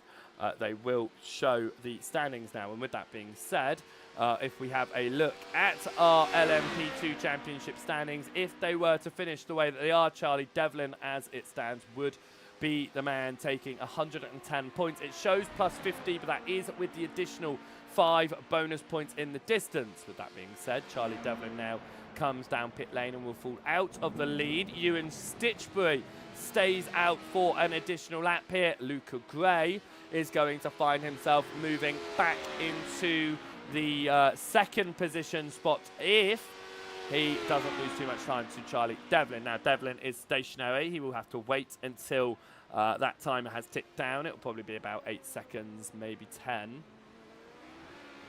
Oh, that's another long one there for Devlin. Luca Gray is going to pass as Devlin stops for 13 seconds. He gets moving, will come out in second position in the temporary, obviously the, what am I trying to say? The standings in which they aren't actually at the moment, because Stitchbury is in first. The net standings, that's what I meant to say. Liam Flukiger goes into the wall. No, he keeps it out of the wall. Liam Flukiger has had 2 DNFs so far this season. It was almost a third. He maintains ahead of Justin Stanek for the time being and running around in 6th position. Liam Flukiger wants to get some points on the board. He has attended all 3 weeks so far, failed to finish the first 2. Can he finish the 3rd round of the season? Of course, with 1 drop week, it means that this week it is the best 2 results that will stand, which means drivers that have missed a round aren't going to be at a deficit with that drop round. If drivers miss more than 1 round, or in Flukiger's case, your DNF from multiple rounds, you are going to start having that disadvantage to your name with just the 1 drop. Right, Justin Stanek here chasing down Liam Flukiger. Stanek sits to the left-hand side. No, to the right-hand side. It was Flukiger who moves to the left. Stanek was to the right-hand side. And once again, Stanek now looking for that position. He can't go for it though, because Stanek was up early doors in this one, but fell down due to the penalty in the first pit stops. He's looking to try and recover. Liam Flukiger started this one in 12th position. A number of cars have gone out in class. He has taken full advantage of all of that though. As we head up towards the end of the Mulsanne. Keeping it quite close between them as it stands. They are the closest drivers out there on the circuit right now in this battle for 6th position. Liam Flukiger holding on in the 21 machine ahead of the 12 machine of Justin Stanek. Just like their numbers are flipped, Stanek wants their positions flipped as he goes to the inside of Flukiger. He is going to be side by side. The lights are flashing up towards the LMP2 ahead of him. And Stanek is going to back out of that one. He knows with the LMP2 of Lucas Chaddington in that one, just didn't want to do anything. Chaddington, for some reason, flashing. I think it's Chaddington anyway. No, it is not Chaddington. Who was that was flashing his lights so aggressively there? It's Luca Gray that is flashing his lights really aggressively at the LMP1s. However, I did not see any reason in that first corner for there to be any lights flashing. Let's have another look at that one. To move to the inside, it's a very good move to the inside. I don't see any necessity for that light flashing, and then he goes back to the inside. Luca Gray fighting with your LMP1s. That is a weird decision to make for Luca Gray, who just had to back out for a moment. He's going to retake the lead. Yes, it's only a 3-second advantage over Charlie Devlin, but he is going to retake the lead. So that's a really silly fight to get involved in from what you are, a lap off of the lead. You're 2 laps off the lead, in fact. So what's the point in getting into a fight like that? Stitchbury, though, down pit lane, which means Luca Gray moves into the lead. Charlie Devlin is running around in 2nd position. Fastest man out there in that class will be looking to try and find his way up the position. Flukiger and Stanek did swap around during that kerfuffle that was going on with Luca Gray. Noah Osbaldeston dives up the inside there of Ewan Stitchbury as Stitchbury comes out the pit exit, but Stitchbury fights back at it, and they are going to go side by side through the through the S's. And up now towards the Tetro Rouge onto the Mulsanne Straight. Less than 10 minutes to go in this race. I wasn't even looking at the timing board. How are we less than 10 seconds to go already in this one? Liam Flukiger dropping behind Stanek and looking to try and potentially make his way back through. Oswald Deston looking to try and get back past Stitchbury here. Up into 12th position. Oswald Deston moves to the right-hand side of the circuit. Moves back across to the left in that podium position. They are fighting out for 3rd place, of course. Only one of your LMP2s have gone out of this race. That was Aspen Martin, and that was all the way back on lap number 7 that she went out of the race. Contact with Ryan Stringer. Both of them ended in the wall. Stringer had to pit for repairs, but is back out there. Has had further issues, including penalties as the race has gone in, but holding on to a top 5 right now as Stanek and Flukiger continue to fight it out between themselves for 6th position in the LMP1 field, but Stanek holds ahead of Flukiger. Stitchbury then about half a second behind Noah Osbald Deston, still in this fight for 3rd place. We ride on board with Ewan Stitchbury. Of course, the sun was setting when the race started earlier on this evening. It has dropped deep below the horizon now as we're approaching 8 o'clock in sim time. There's about half a second here between Stitchbury and Oswald Deston. Mia Rose has started to close up the gap to Philip Beresville, but only by 2 seconds since her pit stop 3 laps ago. There's no way she's going to be able to close that one back up. My timing signs told me that Flukiger was a lot closer to the neck as he actually was, so I was miscalled into going to have a look at potential fight for 6th. We return to this fight for 3rd in your LMP2 field. It is Noah Oswald Deston racing in his first race of the season, currently looking for a podium. Ewan Stitchbury, however, chasing him behind, is looking to deny him that podium also in his first race of the season as well. Both of them looking to try and take a podium their first time out at Le Mans here. Through the Porsche curves and up towards the new Maison Blanche. It is Noah Oswald Deston who just finds the speed through there. A bit of an oversteer moment from Stitchbury, overtaken by a damaged LMP1 as well as he makes his way through. I'm trying to figure out who it might be, but I just have to wait for a moment until the names aren't as crossed over each other as they are right now. We come out of the final turn and through the LMP1 goes past Oswald Deston. Gap up to about a second now. Charlie Devlin has decided he wants to have a bit of a fight with Luca Gray. They're flashing their lights at each other here in their fight as the Scorpio esports driver chases down Luca Gray, running at the front of this one in the number 56 machine. Devlin looking. Both of these are tied on points in the championship, by the way. They are both sitting in the championship lead with 55 points apiece. As it stands, I think they would still be tied in the championship. Oh, that was not the button I meant to do. I do it all the time. I do apologise, we'll get that timing tower back up, but as it stands, they will be tied still out of this one if it ends the way that it does right now, because Charlie Devlin is also gaining 50 points, 5 bonus points for the fastest lap of the race in class. So this championship fight, this fight on track is going to impact the championship. If Devlin can get past Luca Gray, he will have the championship lead all on his own. Lucas Chatterton has found himself hard into the wall there. Was it contact from behind with the GTE? Was it contact ahead?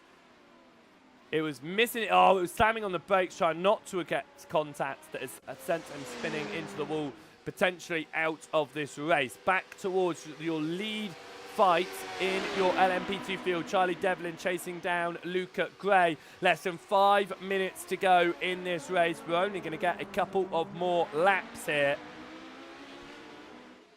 as it does look like Chatterton is going to be out towards the end of this one, but I think he will be classified with points to his name because of him completing 70% of the race, I believe it is. Then he needs to go for class leader.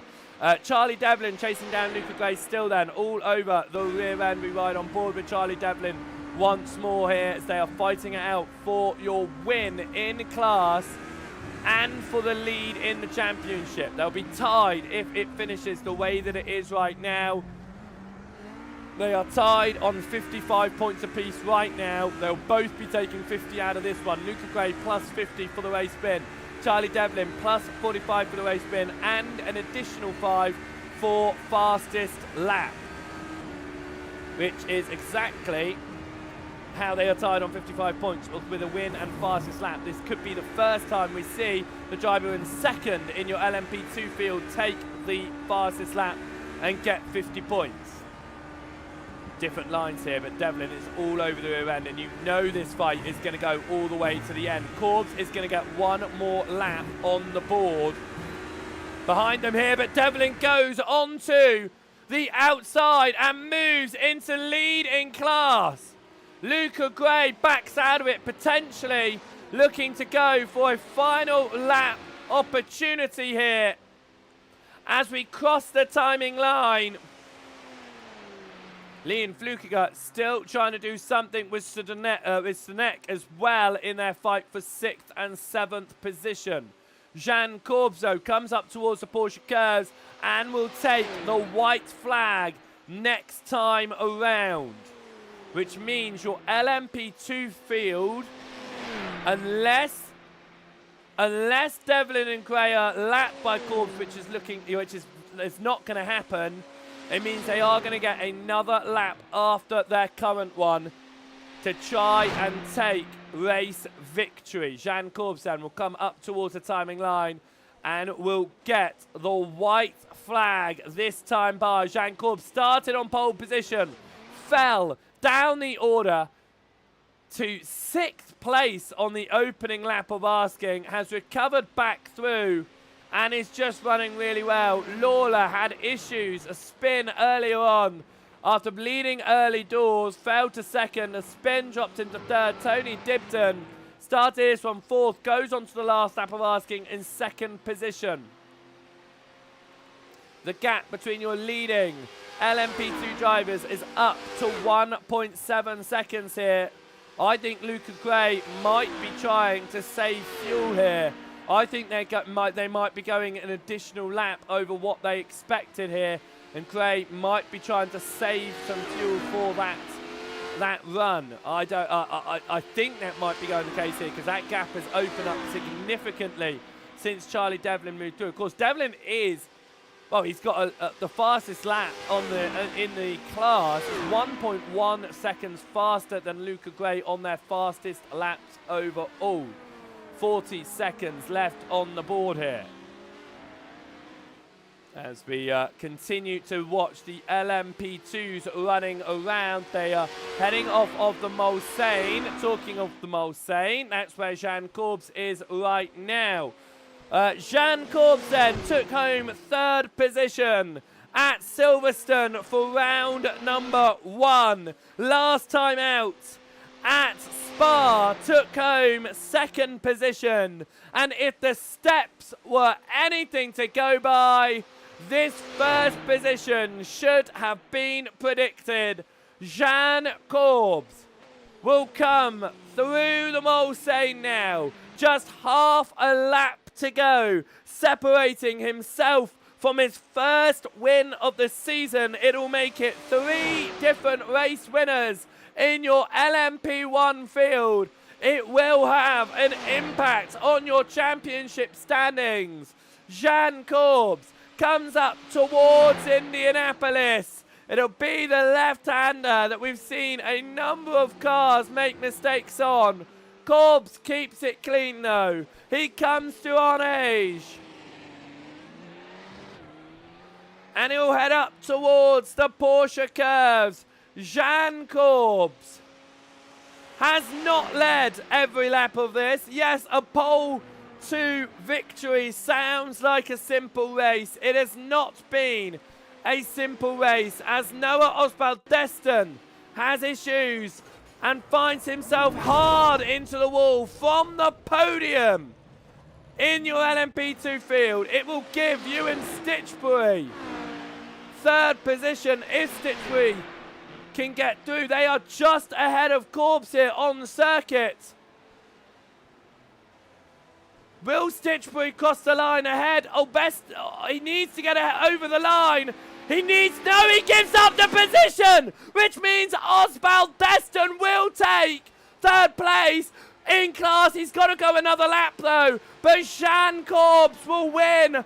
If Ewan Stitchbury did not let Jean Corbs through, he could have got past and onto the class podium.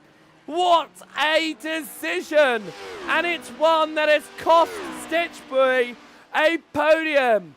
A win for Jean Corbs. Tony Dibden will take second in class. Stanek and Flukiger are fighting it out for 6th and 7th position. Flukiger looks to the inside. They head into Indianapolis side by side. Flukiger tries to get the outside line but will be black flagged on the last lap of asking as he runs off the circuit. Justin Stanek will take home 6th position. Luca Gray will take second if he cannot find this 1.6 seconds up to Charlie Devlin. But Philip Beresville, he sits second in your GTE field heading into this one. He was unable to race at Spa. He took second at round number 1. But Philip Beresville will make it 3 different winners for your GTE field as well. Philip Beresville will take the win in your GTE field. Mia Rose will come home to take second, and Andy Bootland does manage to do a one-stop strategy in the GTE to take home the podium position in class. Luca Gray closes down to 1.3 seconds on Charlie Devlin here. There is an LMP1 that could get into the mix and cause some issues. But Charlie Devlin is holding the lead of your LMP2 field, and it looks like your LMP1 is sitting behind. He knows that there's nothing going on here. So he's not getting himself involved. Luca Gray has 1.6 seconds between himself and Charlie Devlin. Devlin only has the chicane separating himself now from his second win of the season, and back-to-back wins with another 55 points to his name. Charlie Devlin will come through the Ford chicane, and Devlin will win at Le Mans. Charlie Devlin takes victory in your LMP2 field ahead of Luca Gray.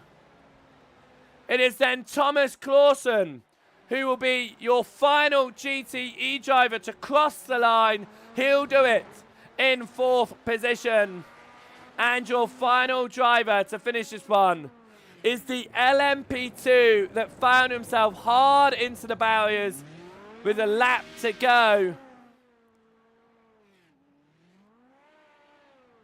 He just needs to get this car to the end. He'll take home the podium. Noah Osbald-Destin has had to go a whole lap with a very broken LMP2 machine. But in his first race of the season, Noah Osbald-Destin started in pole position in class, will come home to take the podium place in the number 20 machine. Just has to get through the Porsche curves and the new Maison Blanche. What a victory though for Jean Corbs, a first win of the season, and will place him on top in the LMP1 Championship. We'll have a look at our full race results and our full championship orders after Noah Osbald-Destin gets through the final few corners here to take what is a very, very long final lap of asking. But Noah Osbald-Destin, in his debut race of the season, a massive accident on the penultimate lap of asking, but will come through the final chicane. Look at that front right. There is no tyre there. There is actually no tyre on that front right. It is gone. Noah Osbald-Destin takes home the podium position in class. What a way to end that one for him, and just held on to getting onto the last lap of asking. Let's have a look at your race results then. And in your LMP1 field, it was Jean Corbs who takes victory ahead of Tony Dibden. Jeffrey Lawler came home in third position. Fourth position was in the end for Quinton Verdonk, and Nasuga Sovnate coming home in fifth. Justin Stinnett crossed the line in sixth position ahead of Leon Flukiger. Travis Clausen in eighth ahead of Dominic Gallo. Callan Shepherd out of the race in the end, rounding out your top 10. Out of the race also with Nicholas Kingswell, Jimmy Cooks and James Magersgale. Harry Shaw did not start this one. In your LMP2 field, it was victory for Charlie Devlin, just 2 seconds clear of Luca Gray. Noah Osbald-Destin came home in third position. It shows +1 lap. However, he did finish in third. I think he actually ran out of time before he crossed the finishing line, which shows as +1 lap. But Osbald-Destin does take third position ahead of Ewan Stitchbury. Ryan Stringer came home fifth ahead of Chris Suski. Lucas Chatterton a few laps down in that one, but did finish 3 laps down. Aspen Martin going out very early on in the race. And finally, your GTE field, it was Philip Beresville who took the victory in that one ahead of Mia Rose in her debut race. Andy Bootland took home third position ahead of Thomas Clausen. Kylie Graham finished a lap down, and out of the race was Gavin Camber. Early doors was Isaac Fairweather and Philip Ansell, championship contenders coming into this evening. With that being said, Fairweather will have to recover on his drop points from last week. Ansell, however, missing the first round means that he will not take any points out of this evening. Talking of points then, let's start with your GTE field that we just had a look at. It is championship lead for Philip Beresville, 100 points to his name, ahead of Isaac Fairweather with 90. Andy Bootland sits in third with 85 points ahead of Thomas Clausen. Philip Ansell sitting in fifth place ahead of Mia Rose. Mauricio Marquez Ramos sits in seventh place, tied on points with Kylie Graham, and a couple of drivers there yet to get points onto the board. In your LMP2 championship, Charlie Devlin takes the lead of that one with 110 points, 10 points clear of Luca Gray. Riley Pogue out of the championship now, but picking up the drop points means that he maintains third for the time being. Aspen Martin in fourth position, picking up her drop points as well after crashing out and going out early doors. Tied on points with the driver she crashed into, Ryan Stringer. Lucas Chatterton sits in sixth ahead of Jacob Jenner. Noah Osbald-Destin sits in eighth ahead of Ewan Stitchbury. Chris Siski in 10th position. And then Matthew Jolly sits in 11th, and Ivan Tamanov, also out of the rest of the season, sits in 12th position right now. Finally, we jump into your LMP1 field, and it is Shan Corbs who sits at the top of that order with the biggest gap in any of the championships, because Quinton Verdonk sits in second with 92 points. Julian Metzner, not racing today, but picks up his drop points, takes 87 points to his name, sits in third. And Tony Dibden, who had a very good second place finish. Justin Stanek sits in fifth, tied with Napsuga Sovnay. Jeffrey Lawler took home seventh, and Nicholas Kingswell. Callan Shepherd in ninth. And top 10 in your championship is rounded out by Travis Clausen. Alexander Strobel then sitting 11th. That Gavin Abagast. Dominic Gallo in 13th. Head of Jimmy Cooks. Smagasel sits in 15th with Carmichael in 16th. Tied on points with Hughes. Leon Flukiger gets points on the board with a very strong 7th place here. Adolfo Perez sits in 19th. And Ben Massey rounding out your top 20 is then Daniel Zofko and Michael Abagast. Having your last of your points-paying positions in this one. With that being said then, it is time for our driver interviews with a few of our runners. And let's see how they did in that one. We will start by going with our fastest class, our LMP1 field. And we will have a talk with Tony Dibden, if he is around. He's got a muted mic at the moment, actually, so we will see if he's available for a talk. Tony, are you there? Yes, I am. How are you doing? I'm doing very well, Tony. Tony, that was a great race for you. You were fighting up there for the win early doors. You dropped down to maintain a third. Lawler had some issues. You got a second. And I think that really makes up for Spa last week from the penalty. Oh, I'm not as fast as Jan and Jeffrey, but I needed a good race, and that was it. I made a few mistakes in that middle stint because the LMP1s were two-stopping.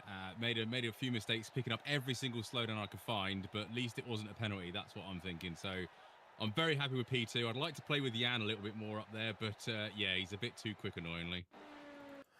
He was a bit quicker than you, but you say that you were maintaining some good pace at the start of the race. You were fighting up there. You moved through, of course, from fourth on the grid, and you were looking for the lead. Jean dropped down early doors. Did you think that there was an opportunity to take the lead at that stage?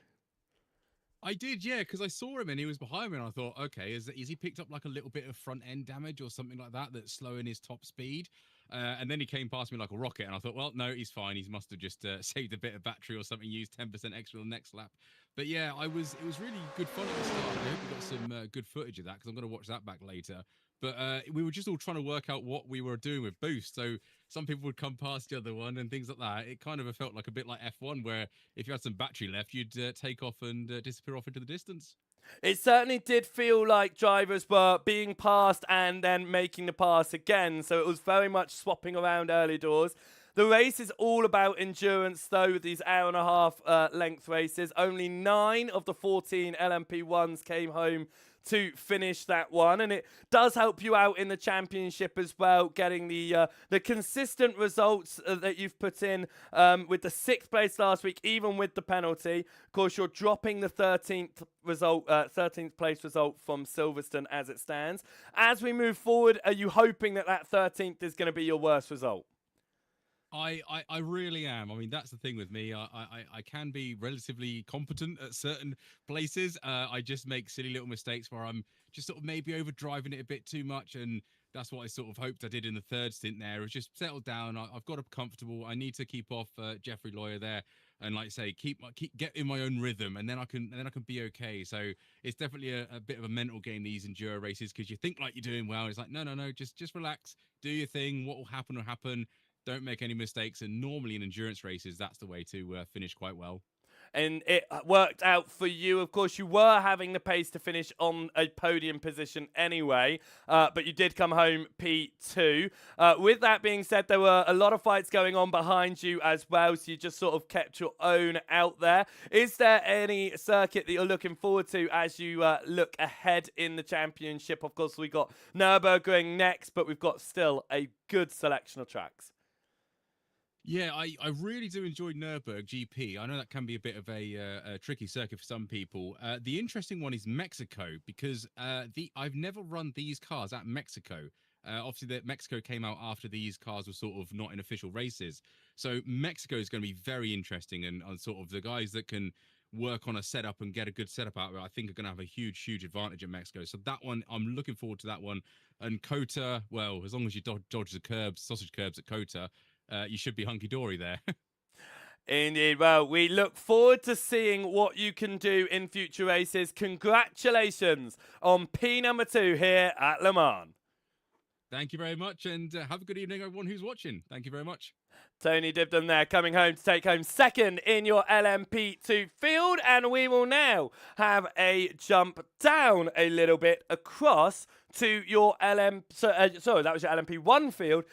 We'll now jump down to your LMP2 field with Charlie Devlin, who came home to take the victory there, but it was certainly not an easy victory for Devlin. Started that race in P2. It was an early lead for Luca Gray. It came down to the last couple of laps. You were just able to do it. Devlin, talk us through your race. Yeah, that one was a little bit more difficult than Spa. That was probably one of my most difficult sim races I've ever done, to be honest. This track's not easy to get the absolute maximum pace out of. It's very easy to get off tracks and slow downs and that kind of stuff. So yeah, through that last stint, I didn't get a single off track or single slow down. I was just like fully like locked in. I don't think I've ever been that like try hard ever to try and catch someone. Yeah, I basically went screw it for the last pit stop. I knew everyone took tyres because everyone's tyres were kind of like really worn out and all sketchy all over the place. But at the end of the day, if I wanted to win that, I had to basically go balls to the wall and go no tyres because it takes 20 seconds in the pit stop. So I just went no tyres, absolute minimum fuel. So yeah, and then Luca got a few slowdowns. So I thought, yeah, this is going to bring me right into this, and yeah, ended out with another P1 maximum points from the evening. So again, couldn't really ask for much more. Definitely 55 points for you again with the fastest lap in class. You ended up going 0.8 of a second quicker than any other driver in your class. You say that you were pushing it hard. You certainly were in that final stint and getting in some quick laps. That being said then, of course, it does mean that you have now taken 2 victories, back-to-back victories as well, as we head into Nürburgring next time out. Is there any circuit in particular you're looking most forward to in the remaining calendar? Not really. I think all the rounds on the calendar are going to be very enjoyable. Some circuits I've done more than others. So Spa, I've done thousands of laps. Kota, I've done a lot of laps, but on other games in different cars and stuff like that. So yeah, there's going to be a bit of a adapting game, but yeah, I'm quite a versatile driver, so it shouldn't be too difficult. So yeah, look forward to all the rounds. To be honest, it's fun little league to race in on a Saturday night. It certainly is, and with that, it's 2 back-to-back victories for you, 110 points after 2 rounds.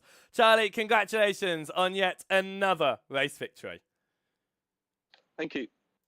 Charlie Devlin there, coming home first in your LMP2 field, and we will jump across to your GTE field. We aren't going to jump to your race leader to start with. We will be jumping to the driver who was showing some excellent speed throughout the course of that race, closed on towards Barrisville, but a different pit strategy just put Mia Rose behind.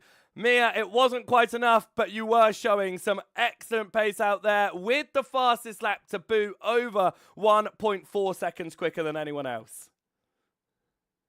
Yeah, it was an interesting race. Spun out of the Dunlop chicane on lap 2 and was on the back foot, and then me and Isaac just had a moment into the first Mulsanne chicane, and that was really what forced me to pit early and sort of sealed my fate to go flat out from there on. and you were going flat out. You're the only Ford driver out there, but you were showing the pace. Of course, you got that pole position in qualifying. You then, as you say, had to come down pit lane early. When you were running around ahead of Barrisville, you managed to pull an advantage over him as well on your second stint before making that final stop. Was there any hope that potentially on the third and final run out there that you'd be able to catch up to him?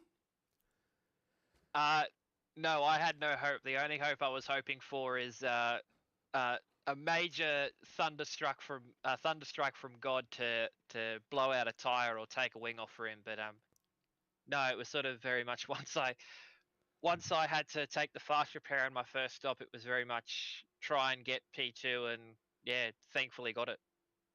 You did get a very strong P2 as well. And of course, your first race of the season, it gives you a very strong 45 points plus your 5 bonus points, which means that you actually exit Le Mans with the same amount of points that Barriswell will, which means with 50 points to your name, you are sitting up there in the championship already. Are you looking forward to the rest of the season now that you've got out on track for the first time? Is there any round that you're thinking, this is my opportunity to really take it to the front?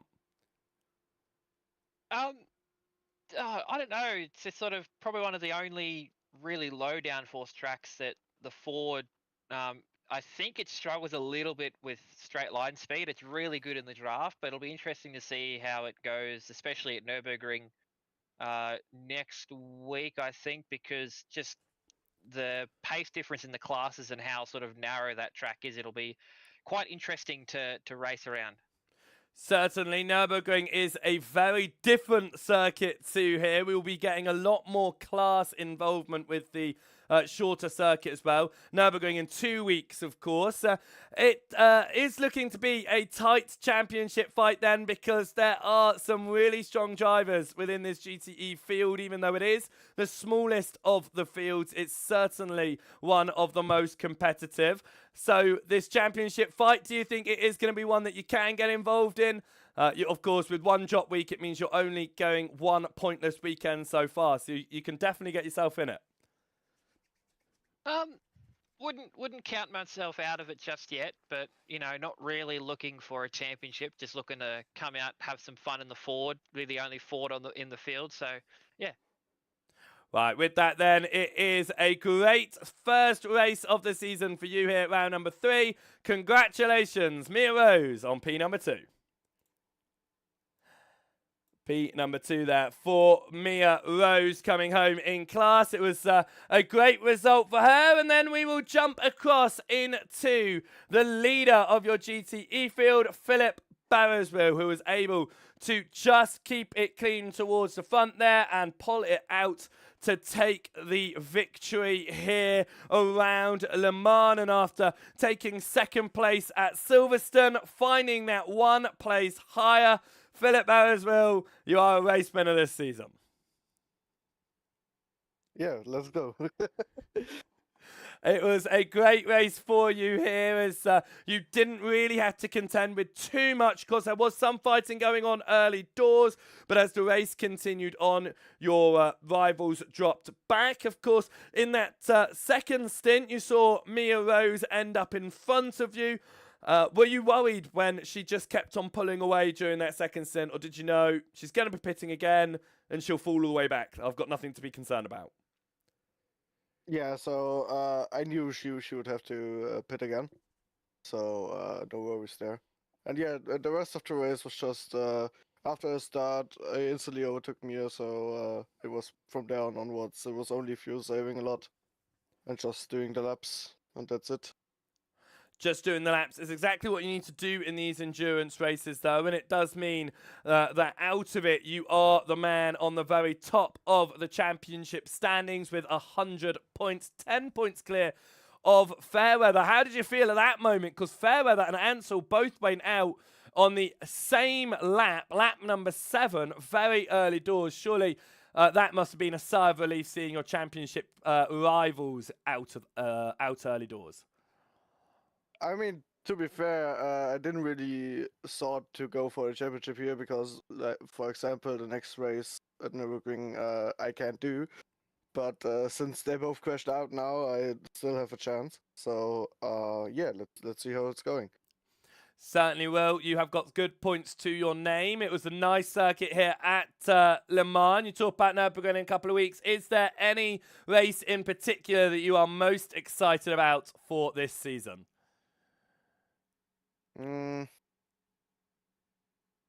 I think it was actually this one for sure. And the next one would be Daytona and maybe Coda. Oh, a mix of different tracks there. They all have their different driving styles. Of course, Daytona being our final round of the season. What a great round that is going to be as well. But from here at Le Mans, Philip Beresville, it was a second place at Silverstone, and you have found your way to victory lane. Congratulations on first place in the GTE field. Thank you. Philip Beresville there, taking victory in class, and with it, the championship lead. Right then, from Le Mans, we are done. And over here from the AzzTech Racing League's WEC Classic Season number 1, and from the Joseph Wright Broadcasting booth. If you are watching over on the AzzTech Racing YouTube channel, then make sure that you are hitting that subscribe button over there. We will be back in 2 weeks' time for Nürburgring for round number 4. If you're watching over on either of the Joseph Wright Broadcasting channels as well, make sure you're hitting the follows, the subscribes over there as well, so that you're notified when we go live. This is our 3rd super weekend of the season, which means that we have got 2 more broadcasts coming your way tomorrow, and then we'll have a nice calm weekend next weekend, but we have got lots of broadcasts all coming your way. If you want to check out the full schedule that we have got coming up, go over to josephwrightbroadcasting.com/schedule, and you can see all of the broadcasts that we have planned over there. Right then, it is an evening to remember for a lot of our drivers. A lot's happened tonight with big drivers out early, with championship rivals having some comings together. Let's see what is going to happen when we head out in 2 weeks' time at Nürburgring. From here, though, at AzzTech Racing and from Joseph Wright Broadcasting, it is good night, and we will see you in 2 weeks' time at the Nürburgring. Thank you so much for watching. We'll see you next time. Goodbye.